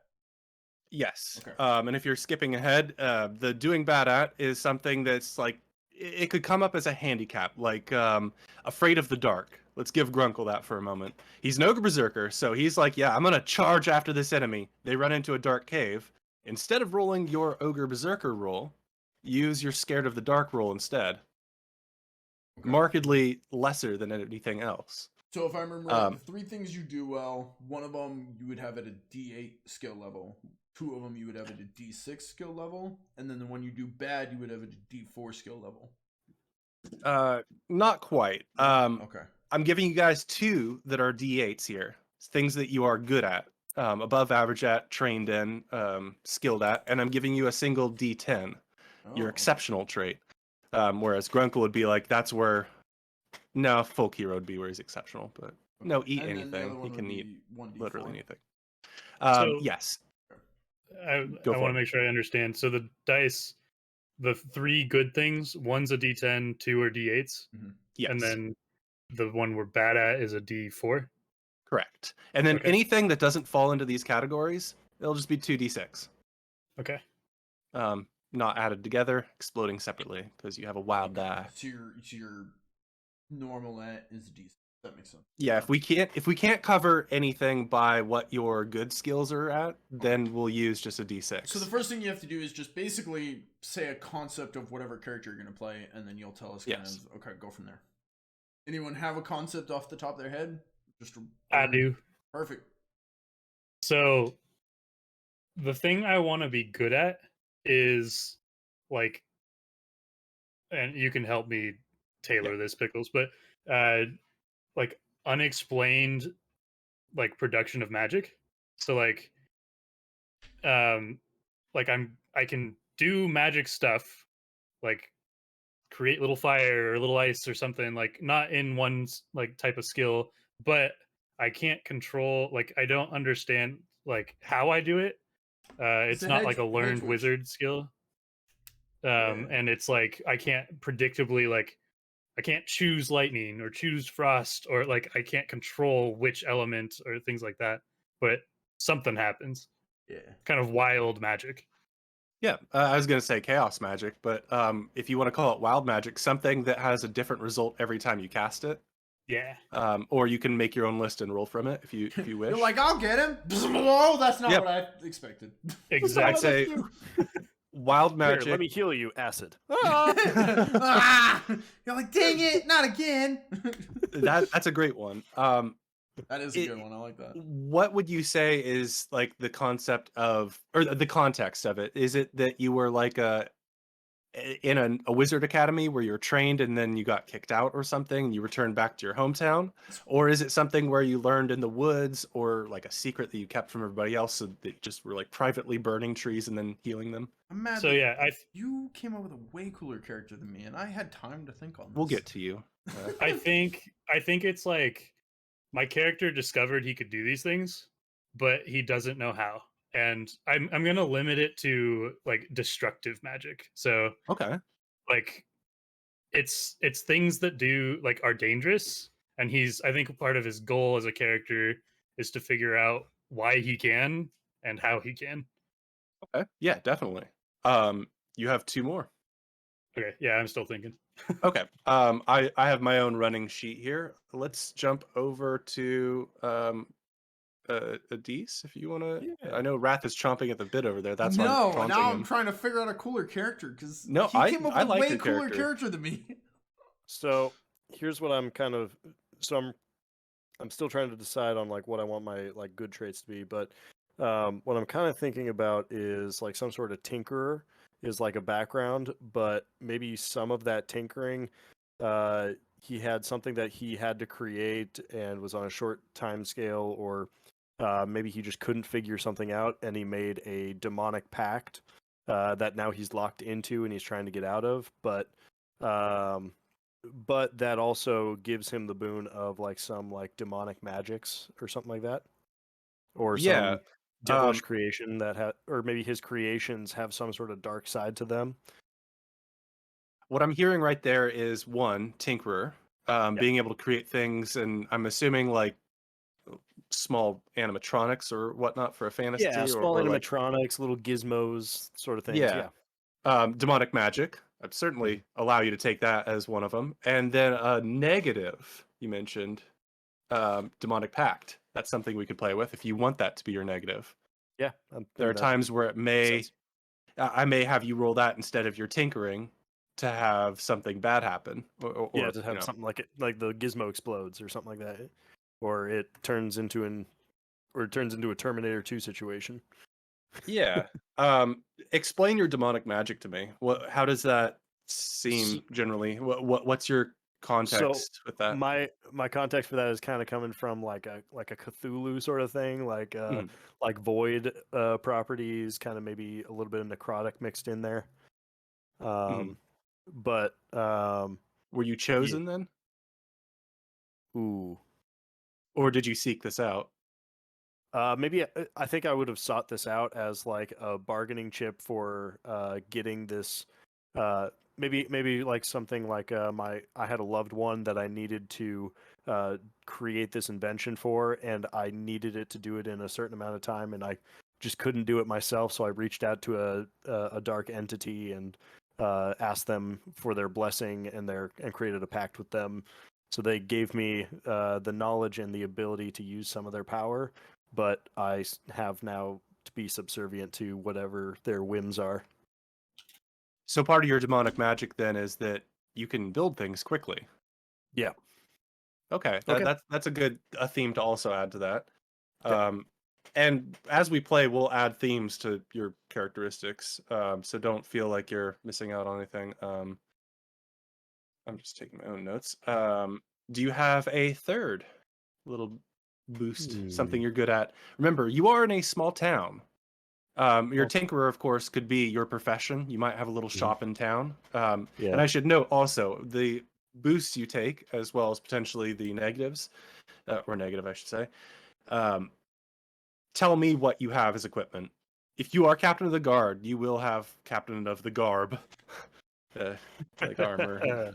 You'll have weapons appropriate for whatever class you play. That's really not the problem here. Yeah, I think as a tinkerer, I'd probably have like a wrench always on hand.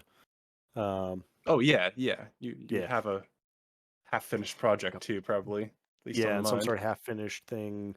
Might be like a grenadier, sort of like building bombs or something like that. You like explosives. I'm an explosive expert. Animatronics and explosives. Yeah. I'll let you think for a moment then, and let's get Yeah, over let's go. to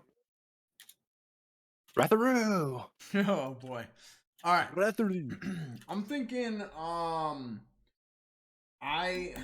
So we're small town heroes. Is this like a? Is there a leveling system? We're starting as like level 1 or something. This is if we had to put a level to it, I would say you guys are coming into this like level 3 to 5ish. You're not exactly like major champions of the land, but you are successful even if you had to drop out of wizard school. Ugh, Mom, stop hounding me on that. Like Okay. you're still Continue. talented. Okay. Very talented. And in this small town, whatever you do, like your D8 will be on par with professionals, but your D10 sets you above everybody else.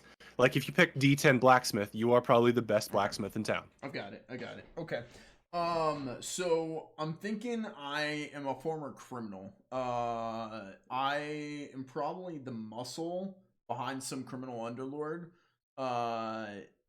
who fell out, and now I'm no longer. Maybe the gang got taken down, and I got let out or didn't get caught or whatever, and I'm just kind of on my own. So I retreated to this village to kind of go in hiding. So now I'm serving as, I'd go with a blacksmith, probably something on the muscles, so something where I'm like swinging hammers and stuff, or maybe a lumberjack could work, like swinging the axe. Basically, my D10, my big one would be like I was the muscle, the hitman. When he was like, I would be by his side, protecting him at all costs, and take a bullet for him. But also, he's like, get rid of this trash. I just pick him up and carry him out and like dispose of him or kill him or whatever. I follow, like, I don't care. I follow orders, right? One of my D8 maybe would be like my connection to like the criminal underworld, or something along those lines. I don't know. You can tell me where I'm going with this. One of my D8s then would probably be my job, whether that be blacksmith. I don't know if I want to go blacksmith just because he went tinkerer, and I don't want us to be too much the same. So that's where I was like, maybe lumberjack would work too, something where, it's like a manly job where you're like throwing your muscles around kind of thing.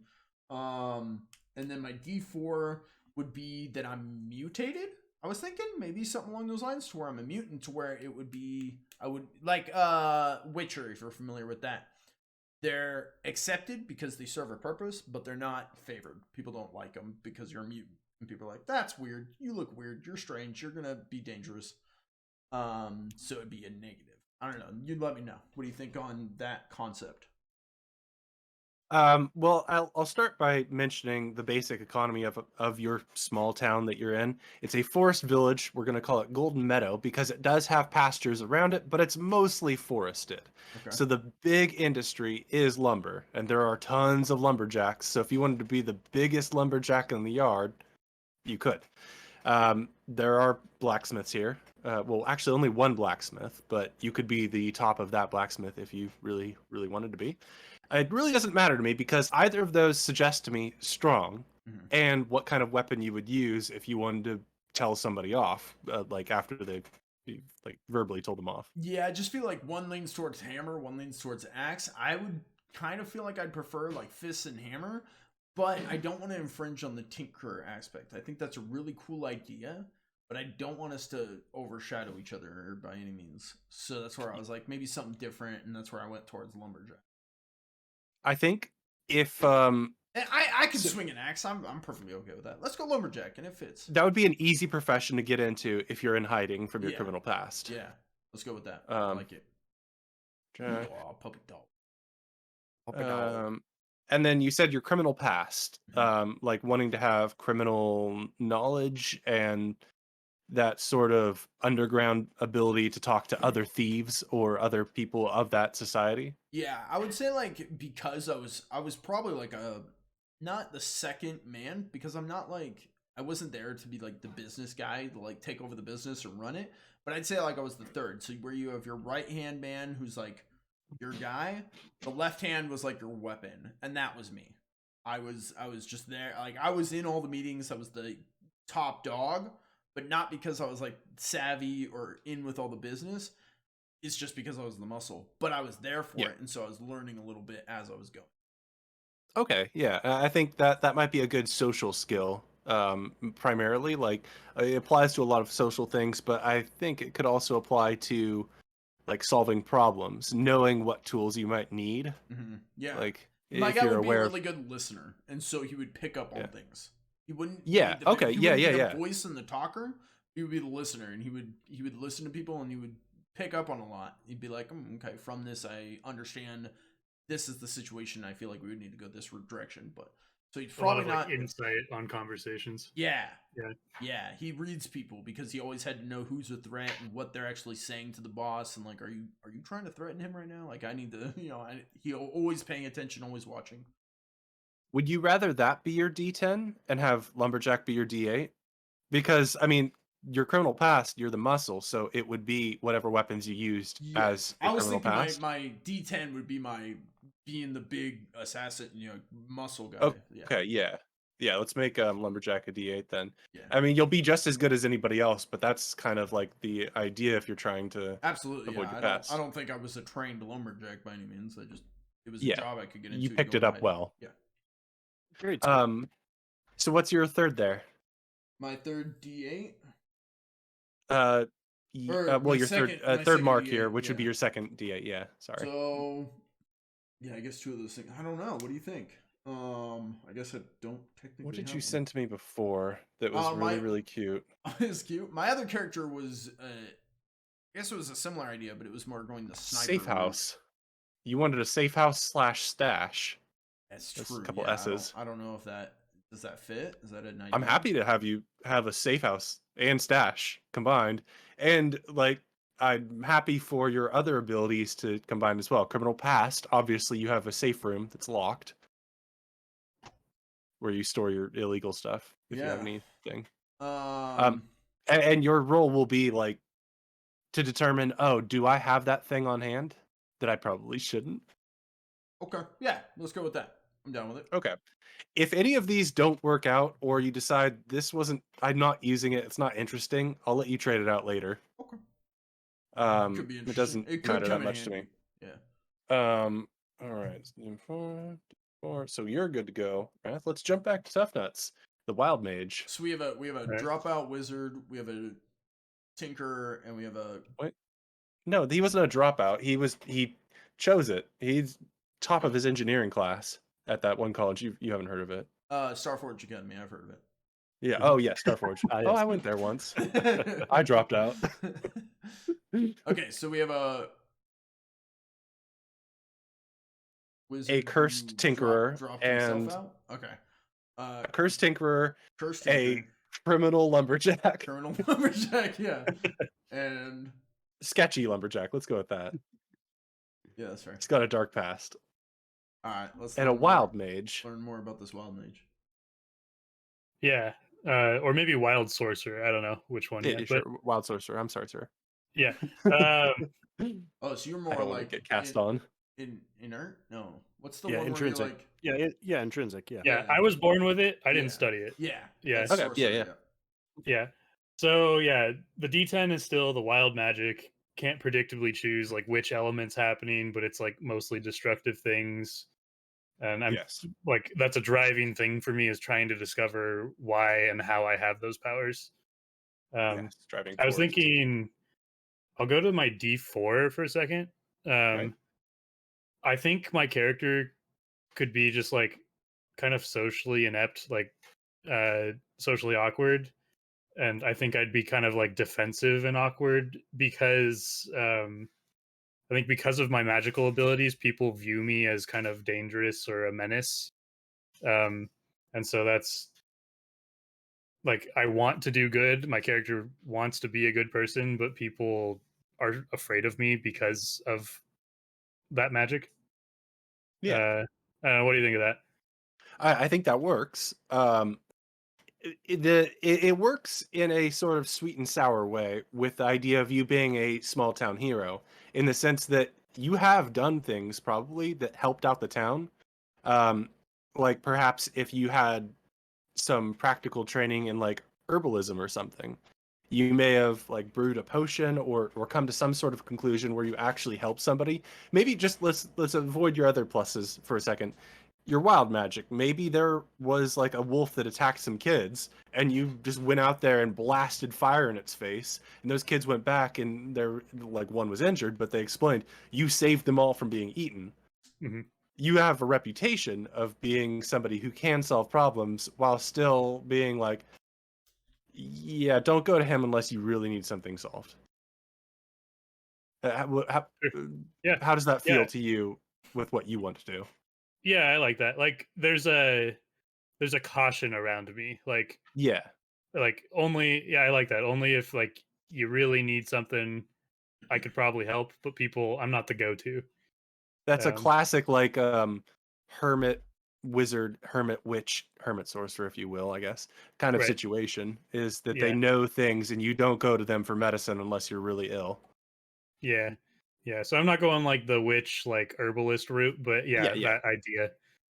And that feeds into my next D8 that I was going to talk about. Ooh, okay. I was going to say I'm probably really good at like the classic survival skills, just Yeah. broadly, because I think because I'm not really like a super social person, I've spent a lot of time like leaving town and exploring the surroundings and like camping out on my own, things like that. Um, Yeah. Oh no, I'm definitely happy for you to have survivalist or outdoorsman, whatever you wish to mhm. name it, Yeah, covering everything from trapping to tracking to foraging and setting up shelter, yeah, all those kind of things. You probably have some proficiency with a bow uh, yeah. We under can. that skill. Um, so, and maybe a knife too, but more in the skinning. So it's probably more practical knife Hmm. skill with that. But Yeah, I yeah, like that. survivalist works perfectly. And I was thinking for the third, or I guess the second D8, the third thing there. Yeah, the third slot for me. Yeah, thank you. Yeah, I was. I don't know on this one. I was thinking kind of maybe because I've been out on my own, not super social with people. Maybe I really connect with animals. Um, Absolutely. and I don't know if we should go like all animals in general, like classic druid, or if we should go more like I have like a dog companion that's just like my best friend and he goes everywhere with me. I kind of like that second idea. That'd be more ranger than brooding. Why not both? I mean, we can like maybe I connect with animals, like they're all my friends, but I've got one that's like really close with me. Yeah, I mean, like my wife works with cats at the Humane Society, and she speaks cat. Like even cats that are like, "I want to kill you," she can speak to them in a way like it's mostly like body language and whatnot, but she knows how to interact with them that disarms a lot of the difficult cases in just ways that amaze me. But I can't keep bragging about my wife for more than a minute. Till people start hating me. Anyways, but like you could have a character who is non-magically able to really connect with animals and understands how they prefer to be interacted with, the sort that could approach a deer in a way that would make it like be like, oh, you're not a predator. Alternatively, you could go about this in a magical way. It's really up to you which direction you want to go. Is I think I'll play into the because of my seclusion from people, I've learned to connect with animals just like authentically, yeah, not through natural. magic. And I Uh, think I'll probably have a dog as like a friend that I interact with a lot. what kind of And dog? Tiger. Big dog, like terrier, or yeah, I mean, big big dog, dog, comma terrier. Like Big different dog like types, a like a small terrier. hunting dog, a big like guard dog, comma. big like guard dog. Okay, Like yeah, Return of let, Titan. let's go like Doberman or something. hell yeah, Pickles had a Um Doberman. that was my Two of 'em. childhood dog. yeah, My parents have another Doberman now, but And he was yeah, a good dog. I yeah, love they're Dobermans. But very yeah, very beautiful creatures. Anyway, and I is a think weird thing to one of say. the things with that dog is like it's used to being around my magic and is not afraid of it, Yeah, no, which is that's part of the perfectly reason fine. why I've connected with it. Yeah, maybe it actually is attracted to your magic. I don't Yeah. know. That's actually up to you. Yeah, maybe. It's a hellhound. All right. All right. No, Can that's you the other character. can you give us a recap of that's Titan? Oh, can Titan be a hellhound? Okay, don't tell me. Strange Town Can of we the go Golden Ridge. over a recap of Titan is my character Travis King's pet in Strange Town Golden Ridge, just for inside joke reference. Can we go over who is what for what? Pickles. Who's what for what? Okay, Can yes. you give us So characters.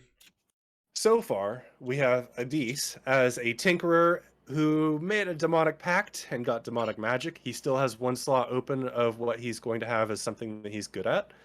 Then we have Wrath, the one with the criminal past, as the muscle, the listener, the problem solver, who has gone to a town to try and, avoid the heat as a lumberjack. And he has a safe house stash where he's kept a lot of his ill-gotten goods and perhaps some of his payments that he's keeping so that he can live a comfortable life without having to worry that they're going to lay him off at the lumber mill. They're not going to do that. That's not a worry.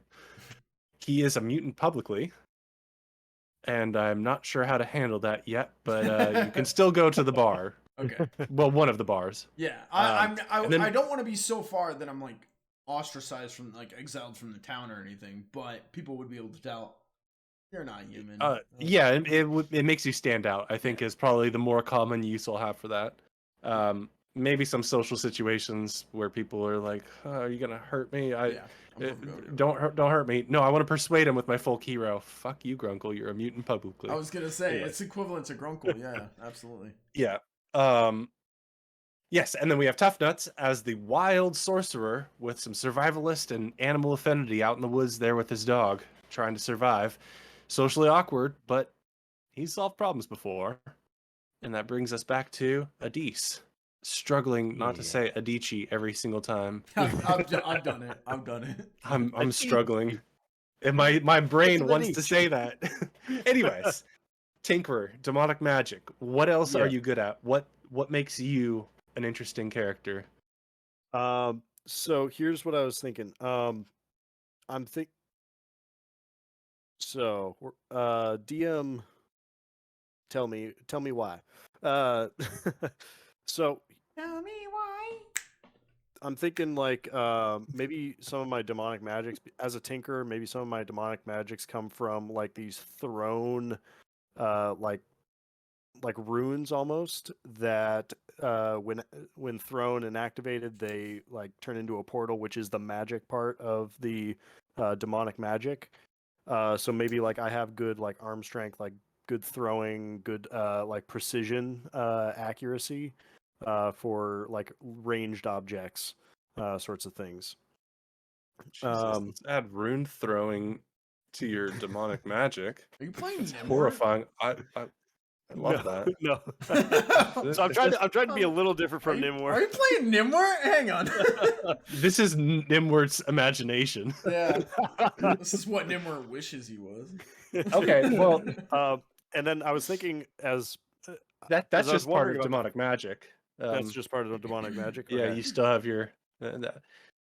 Okay. That's a maybe great then- idea to use for your demonic magic. Okay. Two And then I'm magic thinking- users and I hit stuff.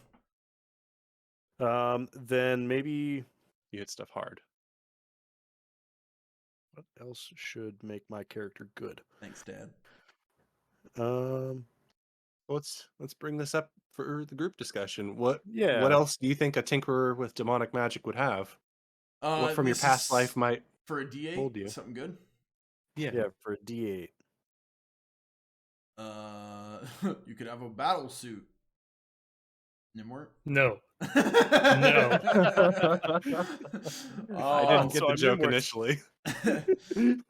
Let's see. Well, I mean, an option is like with this idea is if you really want to be like, my idea was like the most Maybe- cringy thing is I want to play a demon, like literal demon character, like I'm a demon edgelord in a small town with wings. It's like, okay, well, you can devote one of those points to having wings as like a racial trait is something that's important to you if you want to do that. If you want to have the elven, like, I live forever and I sleep only 4 hours a night, you could devote a slot to that. If you want to be a goblin, that's a penalty. I was gonna say, I made one of mine being a mutant, so I guess that's kind of Yeah, similar. exactly. You can use mine... whatever you want for that. Sorry. You could shapeshift into being a demon. Shapeshifting magic. Or Or a bird. a bird. Or bird magic. A bird. The other thing is thinking about like backstory. If I was like trying to save a loved one, maybe I had some like healing background as well, like some sort of like my like medical devices almost like a Yeah. like some of the things that I was tinkering with were medical devices originally was like their intent, but I got strayed from that path when I made a pact with the demon. Yeah, I like that with the demonic pact and everything, like healing in a medical sense. Yeah. Yeah, that would be great, especially since nobody else has any healing things. Well, survivalist a little bit, but wild magic maybe. You'd be mad if I'm going for that mostly destructive stuff. Cauterized your wound. Yeah, maybe. I cauterized that's your the maybe. wound and given you third-degree burns everywhere else. Yeah. Okay. So we have our 3 characters Could here. I? Hang on. Go for it. Can I pitch something to the group? Sure. 'Cause I feel like my safe house idea. I'm not sure about that one. So I'm wondering if You I can can always turn things in. Yeah, can I change one of my D8s? And you guys are both magic people. I was like, what if we all played magic users? That might be kind of cool. But then I was like, well, what kind of magic could my character do? And I was thinking, I was like, one of you made a pact with the devil. One of you is inert. Inert? That's not the word. God. Intrinsic. Sure. Natural. Yeah, there's like where you naturally have it just in your body. You have access Intrinsic. to magic. Yeah, or inherent, maybe. Inherent. I think that's the word I'm going for. Not Yeah, that's probably. It was struggling. So I was like, what other? The only other one that I could think of was wizard, and I don't feel like my guy studies magic. So then I was thinking cleric, having a pact with like a god versus a devil. Maybe that would fit my character, unless you guys have a better idea of how my character would access magic. I was thinking I could have a D8 of some kind of magic use, but where theirs is like you have access to like spells you cast, you have access to runes. I don't know what mine would be. Maybe just like a specific ones with my weapons, where it like buffs me up, and like maybe one that. What about an alchemist? That's what I was thinking. Like something that flows through my blood and like turns into something, or like you're really good myself at with like yeah, I like that. Like The Witcher, how they took like tinctures for Yes! like their mutant stuff. Yes, I'm a Witcher. Yes, Yeah, you're just a please, Witcher. Stand up, show your chair. This is what I am. I'm that. You didn't do it at all, but his chair is the Witcher. There you go. Okay. That Witcher. Yeah. It's the Witcher. Anyways, so I drink potions and I'm an alchemist, and yes, please, Pickles. Okay, so is that when you say alchemist, you're talking like primarily potion brewing, or like what kind of experiments would you be most prone to? And these are ones to where this one is going to make me more durable to where I don't take as much damage from these kind of attacks, or this one is going to make me stronger so I can do more damage to this creature, or whatever the case may be. I would have different potions for different situations. Would you like to? Okay, hear me out. So you have criminal past D10. Correct me if I'm wrong. Lumberjack D8, alchemist D8, and alchemist you want to be at brewing potions. Yeah. So primarily, like you don't want to make other things like powders to snort or like injections and things. You want to make potions. Am I wrong? I mean, here's my suggestion. Yeah. You could drop the lumberjack, take up alchemist at the bar. You'll have your choice of 2 bars. I can be a bartender? Or you could run your own bar. Wait, could I be a bartender? Yeah, well, that's exactly what I'm saying. I wouldn't run my own specialist bartender, and you can brew special things. I don't feel like my guy would run a business. I don't think he wants to be the leader. Like he would be a bartender and work for someone. Okay, well, let's say there's 2 bars in town. There is a bar completely run by halflings. It's one of the oldest ones in town, so it's got a lot of history there. And they don't normally hire outside people, but I mean, you are certainly above average if you're picking a D8. So they would have you there. And if you wanted to serve brews and also brew your own potions that they could sell for a marked up price, you could.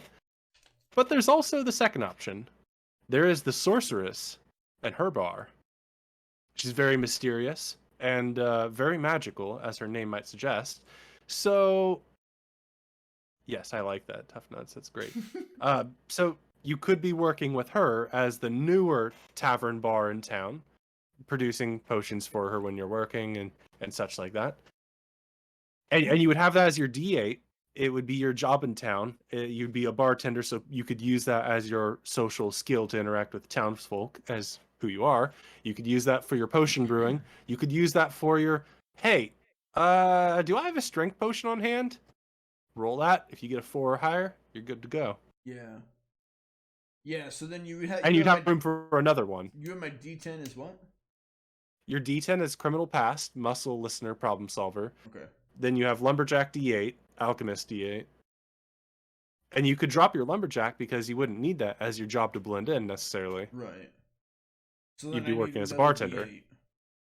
Yeah. If you want to take that route, you don't have to. Ideas for the group then? What should be my other... The D8? one idea I had, because if you like, if you're going the bartender making concoctions route, you could have like and this could tie into your mutantness too. Like you could have a resilience to like really toxic things, so that you can withstand strong potions more than anyone else. So like you couldn't hand me a potion and I can't benefit from it like you can. Yeah, that's like in Witcher mythology, if that's the right word. Witcher lore, their potions are toxic, and the reason they're able to endure them is because they are mutants. I don't know like what that. you are, but I was just thinking out loud. No, yeah, it's a great idea. Is that already covered, Pickles, or do I need that? Your mutant publicly doesn't give you that, but let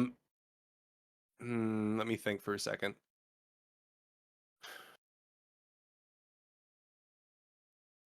Because then I would be able to make those like super strong, like a fucking giant Ataxis. I'm technically not giant size, but because I'm able to intake these potions, I could have one that gives me giant strength, and I could go toe to toe with a giant to protect my friends.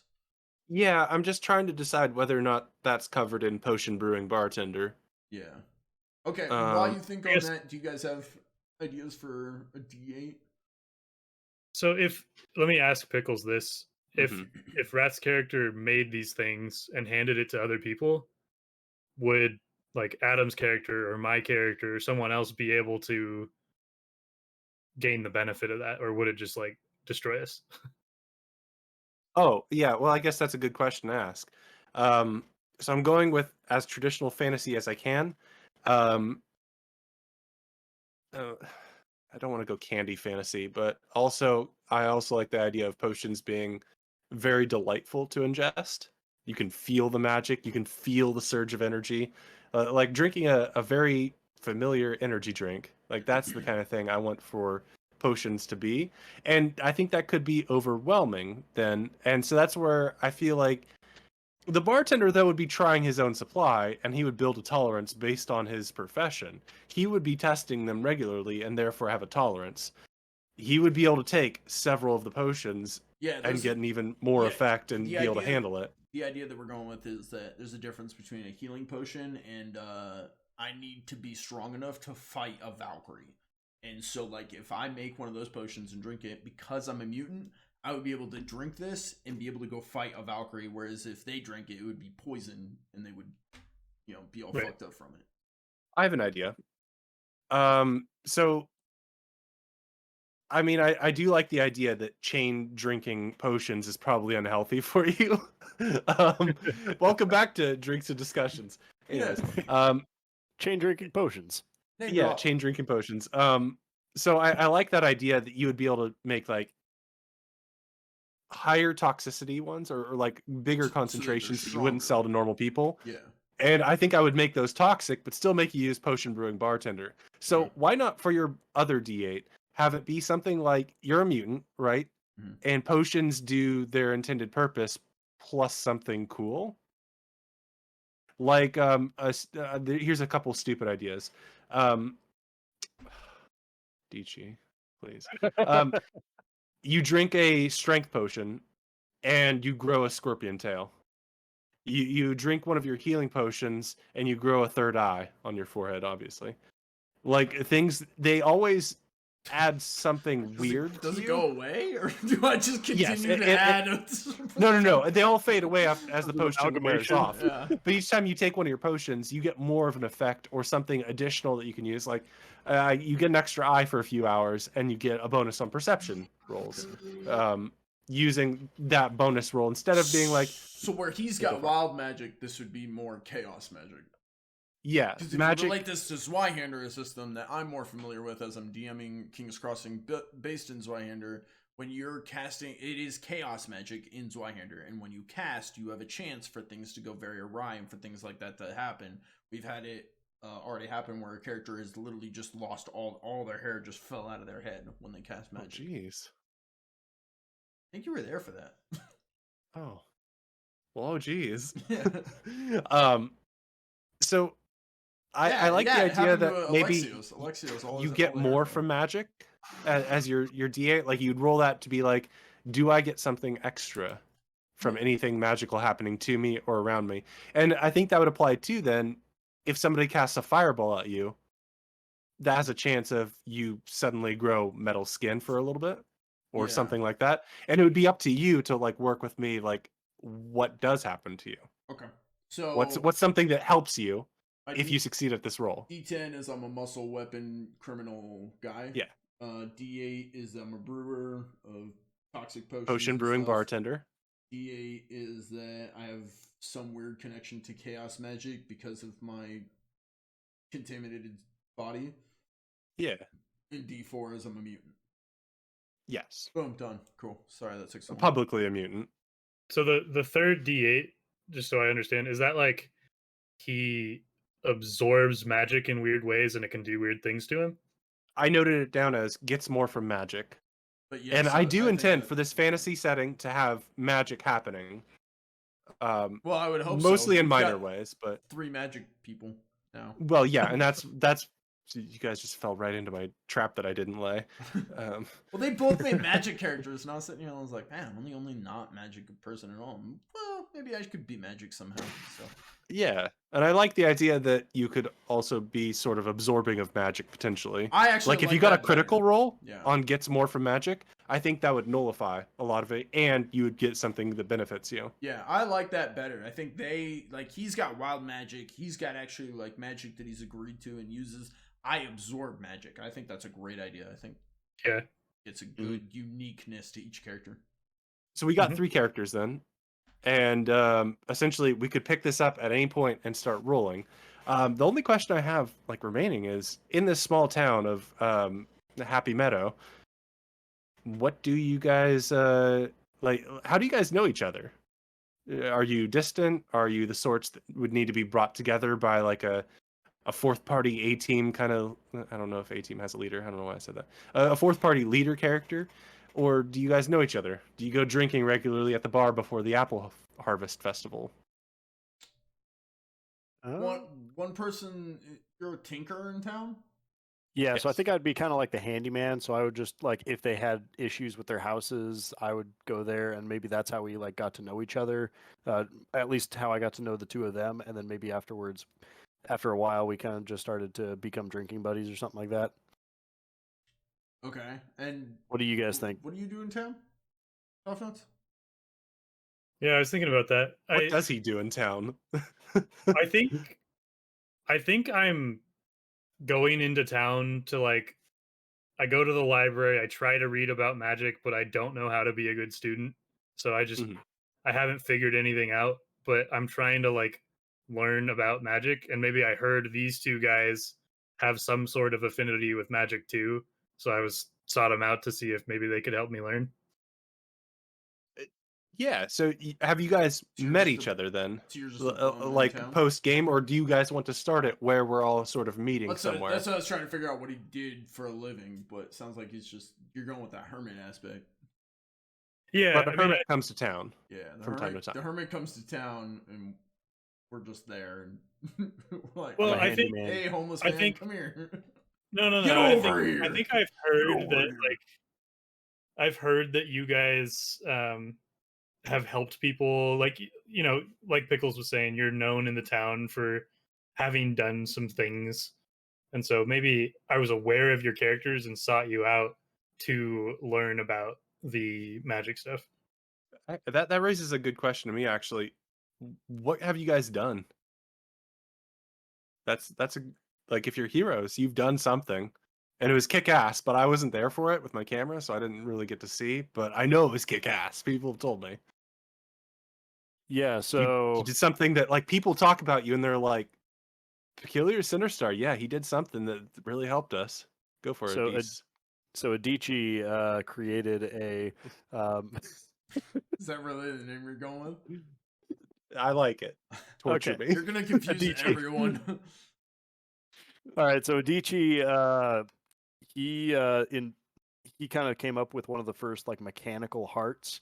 And so he's become pretty well known for some of his like prosthetics and like almost magical or like it's people think that it's like not a magical item, it's just like really good engineering, but in the background it might have some magical hint to it, of like these medical devices like prosthetics, mechanical hearts, mechanical valves inside the body to replace organs and stuff like that. Yeah, that makes sense. Is you're the guy people go to when things are looking really dire and they need a few more years of life. Mm-hmm. Yeah, and I can kind of give them that little extra, like, well, your heart's not doing too well, so here you go. So you've helped somebody really important, though. Mm-hmm. What kind of institution was it? Did you help the mayor with this kind of thing? The head of the church? Um, I think I would have helped Captain of the guard? Yeah, I'm thinking like Captain of the Guard. Yeah, so if we're going with the fantasy, I was thinking like police, but yeah, no, Captain of the Guard. I saved their like daughter or something like that, who got her leg blown off in a goblin attack or something like that, and gave her a prosthetic that works for her. Fucking goblins. They're a Do menace. you not like goblins? No, I like them, but they're a goddamn menace, probably. Okay, yeah. So you're known for having saved the captain of the guard's daughter, and that makes you somebody who is like noteworthy to talk about. Mhm. How about the either of you guys? Any thoughts?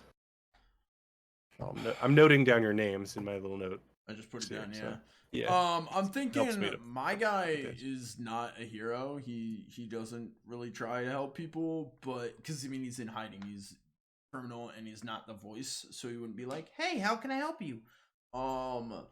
He probably someone was like, because I mean he's probably I'm assuming he looks massive. Like the idea is that he's big, intimidating force. He 100% does. Perfect. So people probably came to him and was like, "Hey, my wagon fell on my child. Like, help get them out." And I just walked over and was like, "Raw!" And they climbed out or something. Wait, are you human, or do you want to be like half orc, I'm perhaps? a mutant. That's right, you're mutant. Sorry, Yeah, so I looked away from my notes. I'm not. I was like, human. that's. How did you become a mutant? Refresh me. Did you already say how you became a mutant? No, I didn't. Okay, I would assume I would that's assume why it I had got something to confused. do with the criminal underworld. Maybe like I was just like a loyal soldier in this criminal empire, and I saved the boss somehow. And you were human. Yeah, but I injured myself during this, and then they were like, "We need him back. Let's put a bunch of criminal stuff into his body," and I turned into a mutant. Maybe, I don't know. Okay. It could have something to do with your alchemy stuff too.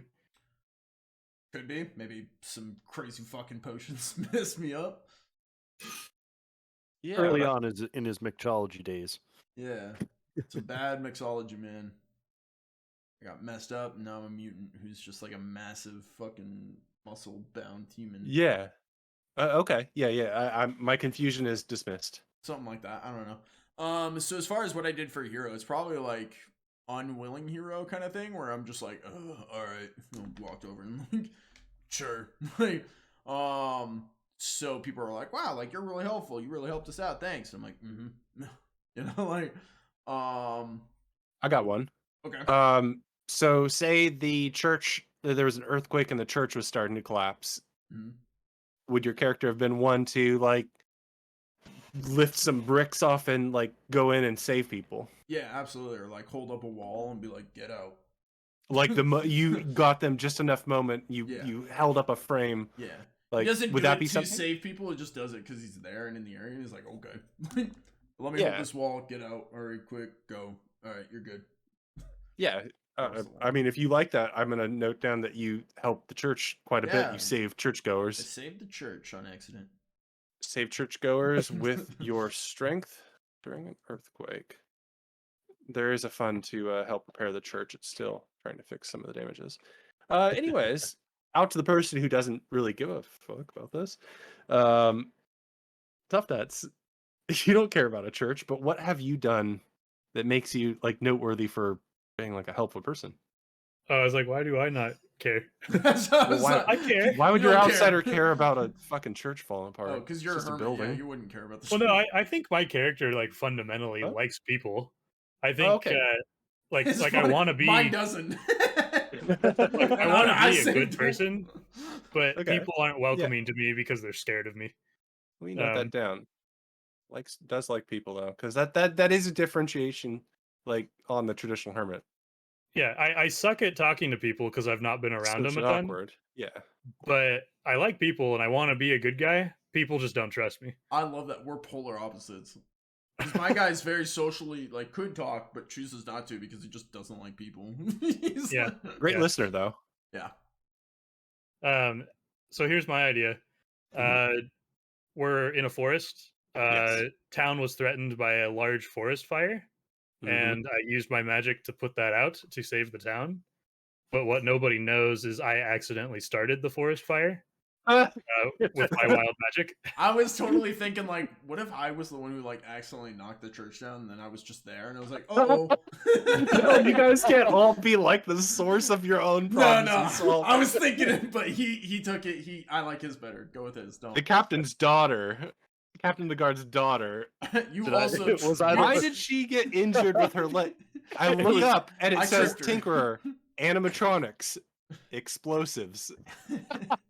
The building blew out the side, and she happened to be there. I was like, ah! And he's like, I'll save you. One of my runes accidentally went off and like crushed her leg with like a hey, this is my idea. A Lovecraftian tentacle comes out and crushes her leg. No, we're sticking with Mr. Cinderstar as the one who has a dark secret here.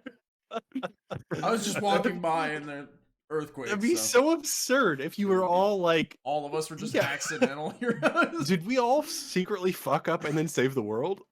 Yeah. That would be a very interesting game, though. That would be a very interesting campaign.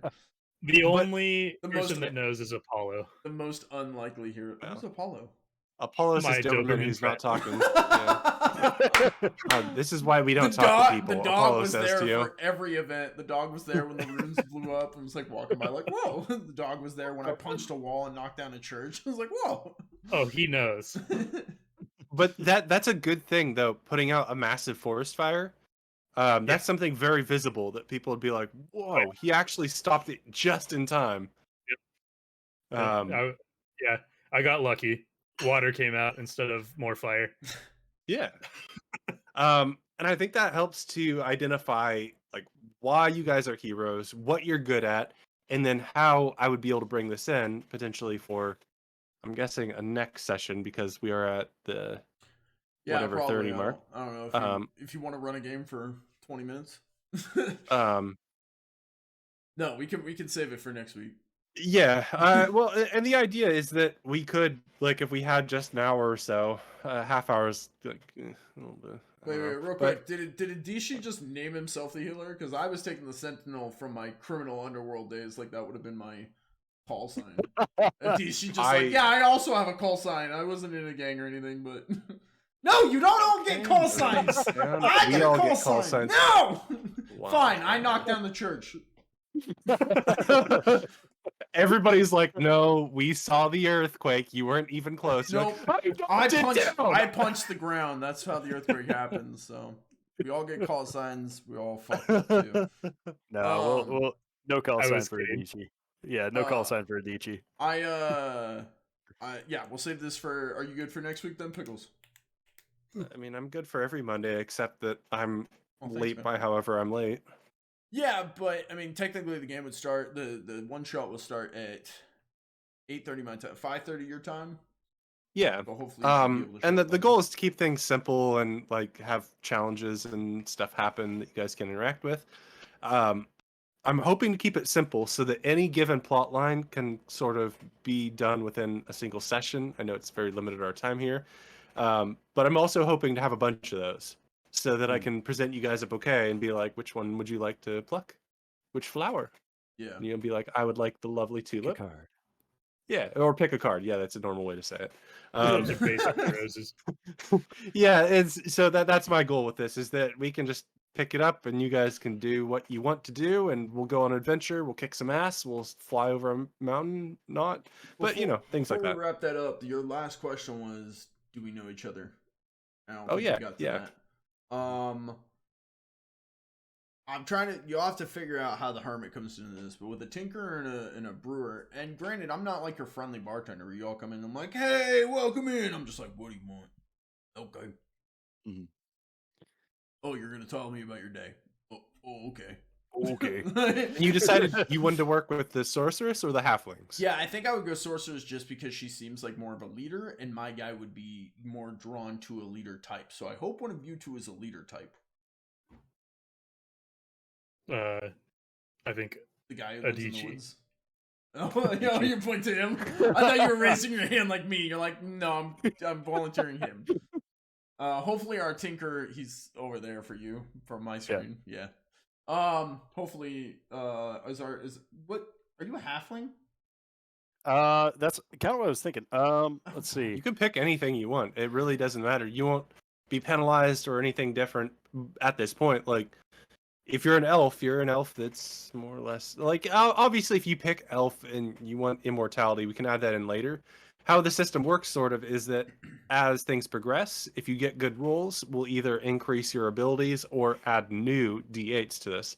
So like if you really focus on something, I like that. You can get a new d8, you can get a d8 up to a d10, and if you do truly heroic things, if you kick some fucking ass, you take big risks, you get a critical success with one of your d10s, I'll bump you up to a d12. The heroic level of true like masters of this realm. That's a prize I'll give out eventually if we keep playing this. But otherwise, yeah, you can pick up d8s and be like, I'm an elf, so at this point I realized I am immortal. This is my 103rd birthday, and I'm still a teenager. My 111th So birthday. we can unlock things to like make your character what you want later. What if Peculiar's every day he was a genasi, but every day he woke up as a different kind of genasi? He doesn't know. That's funny. Yeah, fine. That works for me. I'll add that to your wild magic. Different genasi every day. The caveat I'll add to that though is like there's well, not all the benefits of a genasi, but just I think that's funny flavor. Well, yeah, it's like visually your wild magic shifts you each day. I can see why you're a hermit. Yeah, you don't know. You'll wake up as like a fire genasi, and like it's in the tavern. I'm assuming there's mild bonuses, but we can fit that into your wild magic. I like that as a function of your wild magic. Yeah, if you want to have fire. The thing I would say though is like, I want when I use a spell or something like an ability, I personally don't want to know what's gonna happen. You want me to tell you? Yeah, or like, okay, I can try. Like I can try. Like I'm gonna try to put out the flames with water. But Yeah. I like that better too. It'll just be a Okay. grab bag of So, what the I fuck. don't want That it lets to me use my be- D20. That yeah, also, I don't want it to be based off of what Genasi I am that day. That was Yeah, just for that's flavor. fine. I also That's think that fits well perfectly with fine. me because I could get hit with some magic and who knows what happens, or the potion, like, so it's kind of it's the same but very different, and I like that. I'm Yep. down for that. I think that's a good function. Yeah, I wanted to put the power in your hands initially, but if you want me to, I'm happy to make a D20 roll and surprise you every time with things. So Well, Yeah, 20 how- times, 20 different times. So surprise you. Adishi is that's your character's name. How do you and I know each other, and then how do we know the hermit? So I'm the tinkerer. So maybe like I've gone out to like fix his roof or something like that every now and then on his mud hut or whatever he's living in out there in the woods. But I think that there's like 7 different people living out in that mud hut because I see a different one every time I go out there. You're from. Tell me your backstory. You're a cursed halfling. What's the So okay, so that's the other thing I was asking. So is there such thing as like a murloc in like fantasy lore? Or do you know what a murloc is? Savage pickle. What is this system? Yeah, you could be anything you want. Like if you make it, I'll put it in. Murloc, I know, is from Warcraft. Pickles. Yes, it's from Warcraft. Yeah. Pickles, you changed mics, by the way. Just so you know. I don't know if you want me to let you. Oh my god! Yes. I just googled Murloc.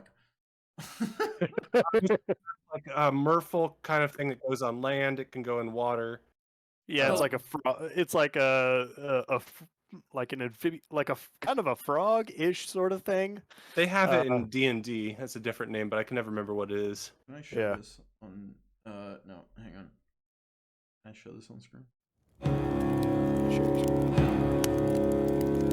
No, I was just trying to show this. Oh yeah, I guess. I've seen murlocs before.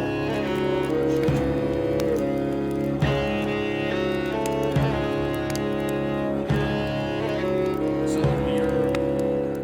the leader of our party is one of them. Yes. That's Would the anyone listen to that? leader. That's the leader of our party. I don't know. I think that I'd rather the Genasi be the leader. The chaotic Genasi. But Hmm. but he has like a little like I think he has like he would have like a doctor's like white like robe. There you go.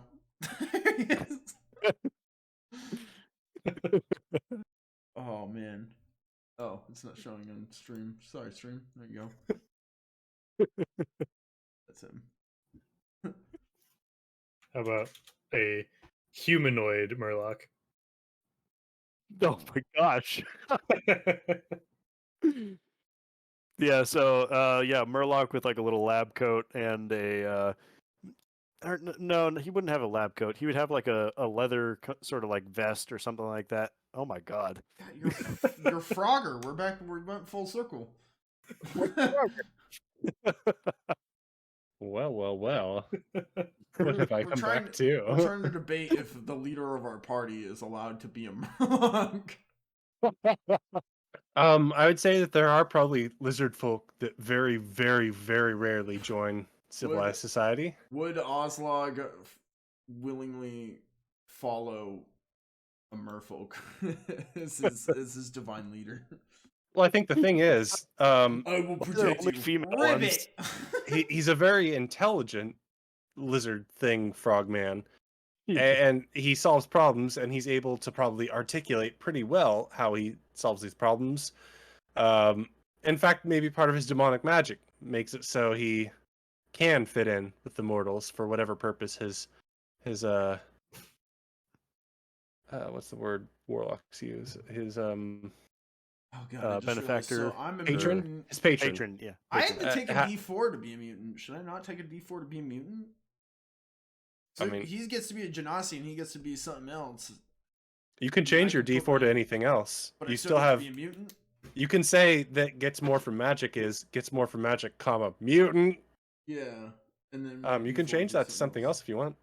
Yeah, I mean, if I'm wasting one of my things on being a mutant, I don't need to. I mean, your D4 is really just the flaw that you want to have bite back at you sometimes.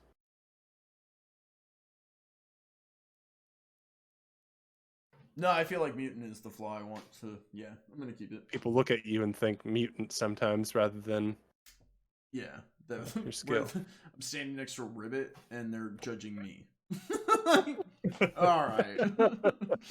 Well, that's the thing is lizard frog folk might be a little bit more normative than human with weird appendages and a strange skin tone, I guess, or weird flesh Yeah, I was texture. trying to think, what is it about Witchers that is so makes them they have like cat eyes. They have the gray hair. Yeah. So the white hair, that's White indicator. hair, cat eyes, pale skin. Cat eyes. Yep.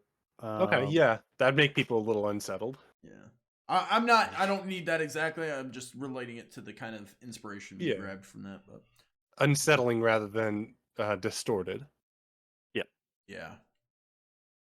Maybe you'd like for it to be like you can have mutant within your magic thing, but you might say you want to be more unsettling rather than publicly mutant.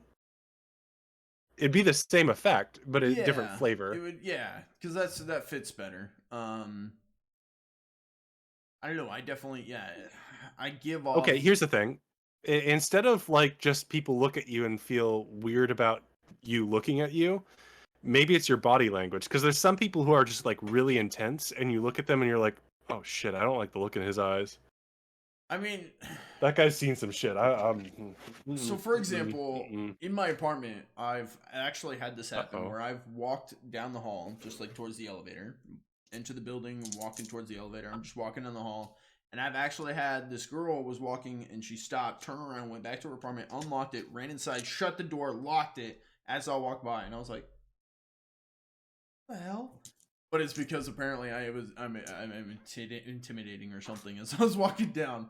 And I walked past, and she came back out, locked the door, and went her away. And I was like, "Did that girl just run away from me? What the fuck? Gosh, I live here." I mean, yeah, but I'd look at you and say you could pin me down. but in my case, it's a good thing. But that's the idea that I want to like. I'm a mutant to that extent, to where people would be like, "Whoa, bitch!" Like you've seen. Pickles, you've seen a lot of the X-Men stuff, right?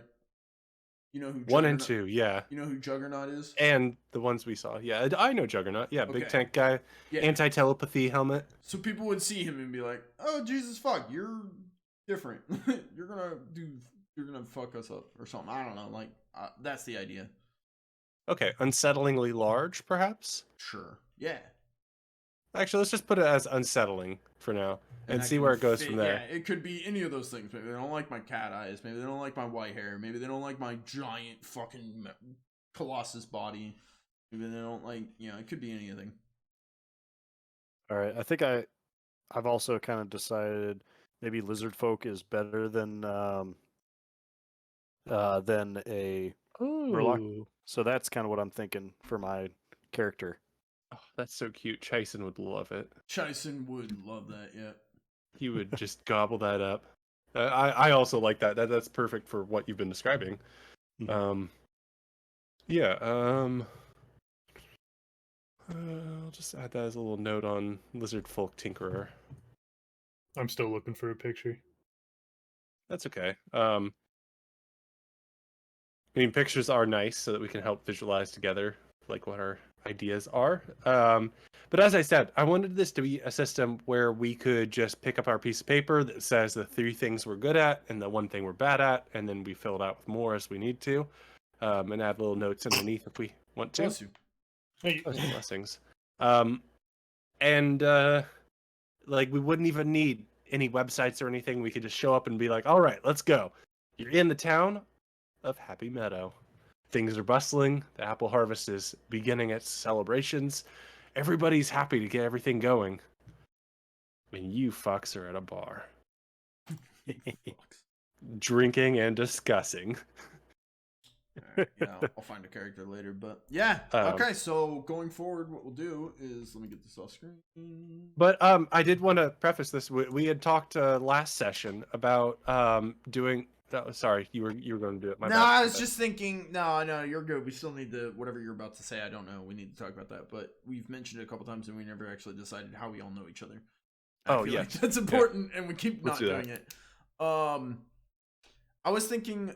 I was trying to ask about your character specifically because there was something in the cursed aspect, right? Yes. So kind of a. So my magic. So my magic comes about from I am a tinkerer, but I was trying to like save a loved one in my background, and so I had to reach out to a demonic entity to be able to obtain the ability to like build something fast and build something that'll work in the moment. And so that has left me with a kind of a pact with a patron that I now have to. You got it. Yeah. You came to the criminal empire that I worked for at one point. You went before the boss and tried to get his help for whatever this was. He didn't help you, but I was there standing beside the boss listening, and I remembered you. Years later, you've gone on and you found help elsewhere. I ended up in this town, and I was like, I know you from somewhere. And granted, I'm in hiding here. You probably recognize me, and you're like, I know who you are. And I'm like, shh. And now we're friends. Is that okay? If I can note, That works for me. But what does DM have to say? I think that a big thing for your character, Wrath Aslog, listener, I think your character would be able to roll your criminal past as like your skill to remember somebody based on a conversation you had decades ago or years ago, perhaps. Oh Decades God, might be a he's little got a severe. good memory. Oh, this is gonna be so nice. I never get. I think good memory. the good listener part to me suggests that he remembers somebody based on having heard them. Absolutely. And that's what the roll you'd be like if it was a distant thing. It'd be like D10 minus 2. Very, very distant, D10 minus 4. Okay. And whenever I give you a penalty, I really do mean that the results will be better if you succeed. Okay. I'm down with it. So that's probably how we know each other, because he came before my boss at one point, asked him for help. My boss said, piss off. And he went out and found help elsewhere, hence his curse thing. But I knew him because I was at that meeting. And how do we know the hermit then? How long have you guys been in town? I'd probably be there less than him, because I came into town and he was like, I know you. Unless I was there before you. I have an idea. Go for it. And this connects to Aslog. What if Aslog discovered, I saved the town from the fire, and Aslog's like, oh, like, this guy's got some powerful magic. I'm going to go seek him out. And through that, we've connected in the sense of, like, Azog knows he absorbs magic, and he knows I produce magic, so he's like using me to experiment with his abilities. So he'll come out to my hut, and I'll throw magic at him to see what happens. That's not where I thought you were going with that. That's wait. That's genius. Can I throw in a little seed here, and then I'll step back, and you guys can create? That's interesting. You came to the bar. You ordered a very powerful potion. Aslog said, no, you're not strong enough. Use a lighter one. And you were like, no, I need this for a thing. And then you just completely like were able to handle yourself and impressed him. And that's what like maybe led to you guys interacting more outside of the bar. Go ahead and retcon that or correct me. No, I agree with what Tough Nuts was saying, because he shouldn't be able to inhale my potions, because my potion, I'm able to take them because I'm a mutant. They didn't take mutant. They can't handle my shit. Okay, yeah. It changed again. Your mic. I was like, what was that? Was that you? So yeah, I would say they can't handle my potion. My potions are specifically like tailored to me. I agree with that. Different. Yeah. But I agree with. I didn't even think about that. Yeah, he can cast magic, and my body has changed, and I can absorb magic. And it came to a point where I was like, but to go off of that, I think Adishi is smart. Adishi has plans and is working on stuff. And I was like, I need a new boss to follow. Yeah, I'll tag along with this guy. He seems cool. And all of a sudden he's got powers. He didn't have powers last time I met him. He's doing something. So I'm tagging along with him as like his right-hand guy. And then I meet this fucker out in the woods who can do magic shit. And I was like, he would be a powerful asset to his team. I should recruit him in. So I started hanging out with him and kind of vetting him to see if he would be a good addition to bring into Adishi's power. And we connected because he can do shit and I can absorb that shit. And he was like, oh, you better watch out. I am going to do something and I don't know what's going to happen. And I was like, I can take it. And turns out I couldn't. Yeah. And then there's a funny cut of him releasing a fireball and you flying over and hitting a tree. Yeah. I get up and I was like, that was awesome. Like, Yeah, I like that. that. Like, yeah, to where like he's like, you know, that way if he does something, I'm gonna heal you, and then he accidentally casts fireball, I can absorb that fireball, and it's like, it's okay, I got it. You know? Yeah. That's awesome. That is such a cool idea. Yeah, and then anyways, I brought That's what him. you guys I have. recruited him into Adishi's little gang that he's. I'm happy with that. Like, it's funnier if Adishi wasn't even planning on starting anything. I was just like, "Yeah, you're the boss now. I'm gonna go get you some men." And Adishi's like, "What? What are you talking about?" I was like, "I'll be back." I work for him. You're like, I don't pay you. You just showed up here one day. I'm standing at the door. I guard this place now. You're like, what are you talking about? Let the customers in. Yes, I'm all for this. I'm all for this. That is a really interesting character dynamic you have there. A lot of magic and somebody who can make magic do weird things.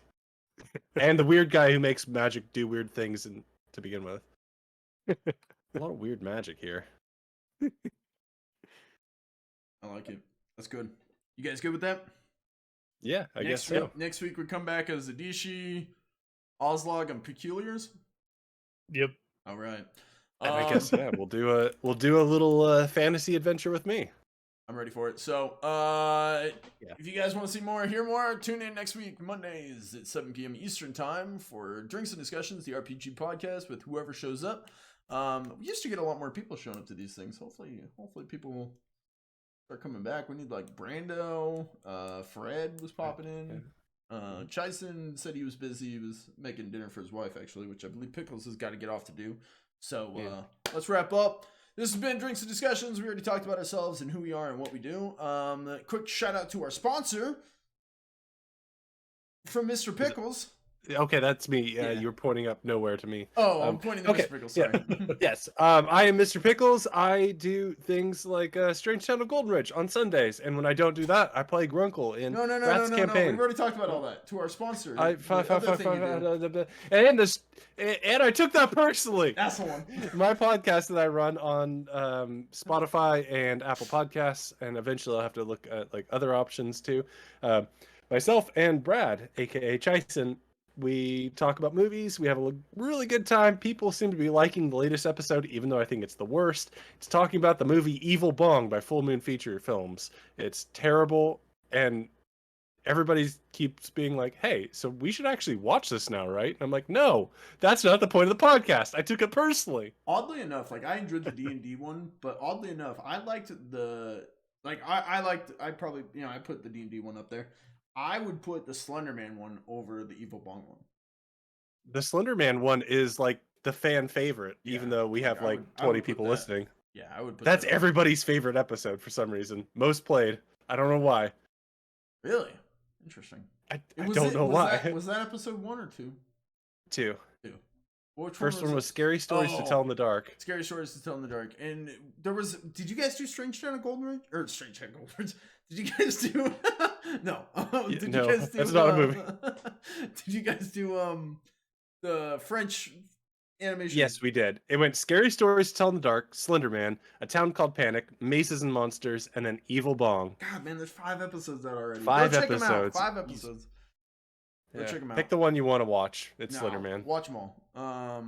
Yeah, I think my top ones would be the Mazes and Monsters, and then Slenderman. And then I can't put the newest one, the Bong one, up on my list. So disorganized. Only because Chison hated on the MCU, and I can't back that. No, he just said that the Evil Bong is just like the MCU. Yeah, it's like the Evil Bong is just like the MCU. I was in my trip driving. I was like, what did he say?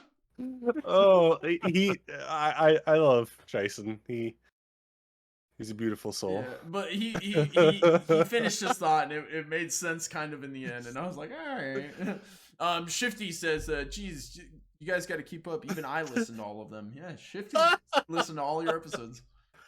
I don't like podcasts, so Shifty hasn't like, listened to all. He listened to one episode of ours and gave up.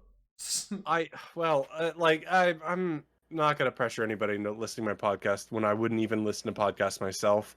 So Must be a yeah, good like podcast. if you like podcasts and you like listening to it, go for it. He listened to all of yours in one night.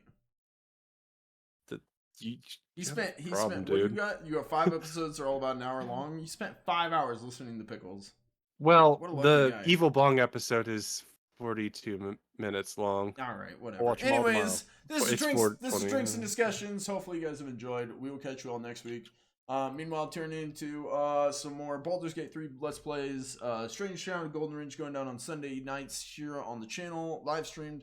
Otherwise, you can catch them all going up on YouTube. We've also got a Let's Play of Raft that's going up on YouTube. Got 2 episodes of that going up. Hell yeah. Also King's Crossing going down tomorrow here on the channel, so you guys can catch that with these 2 players, Adis and Adishi and Tough Nuts. And Pickles will be rejoining King's Crossing once Strange Town and Golden Ridge goes into intermission. So yeah, that's it from us. Hopefully you enjoyed. We'll catch you all next time. Later. Cheers. I love you guys.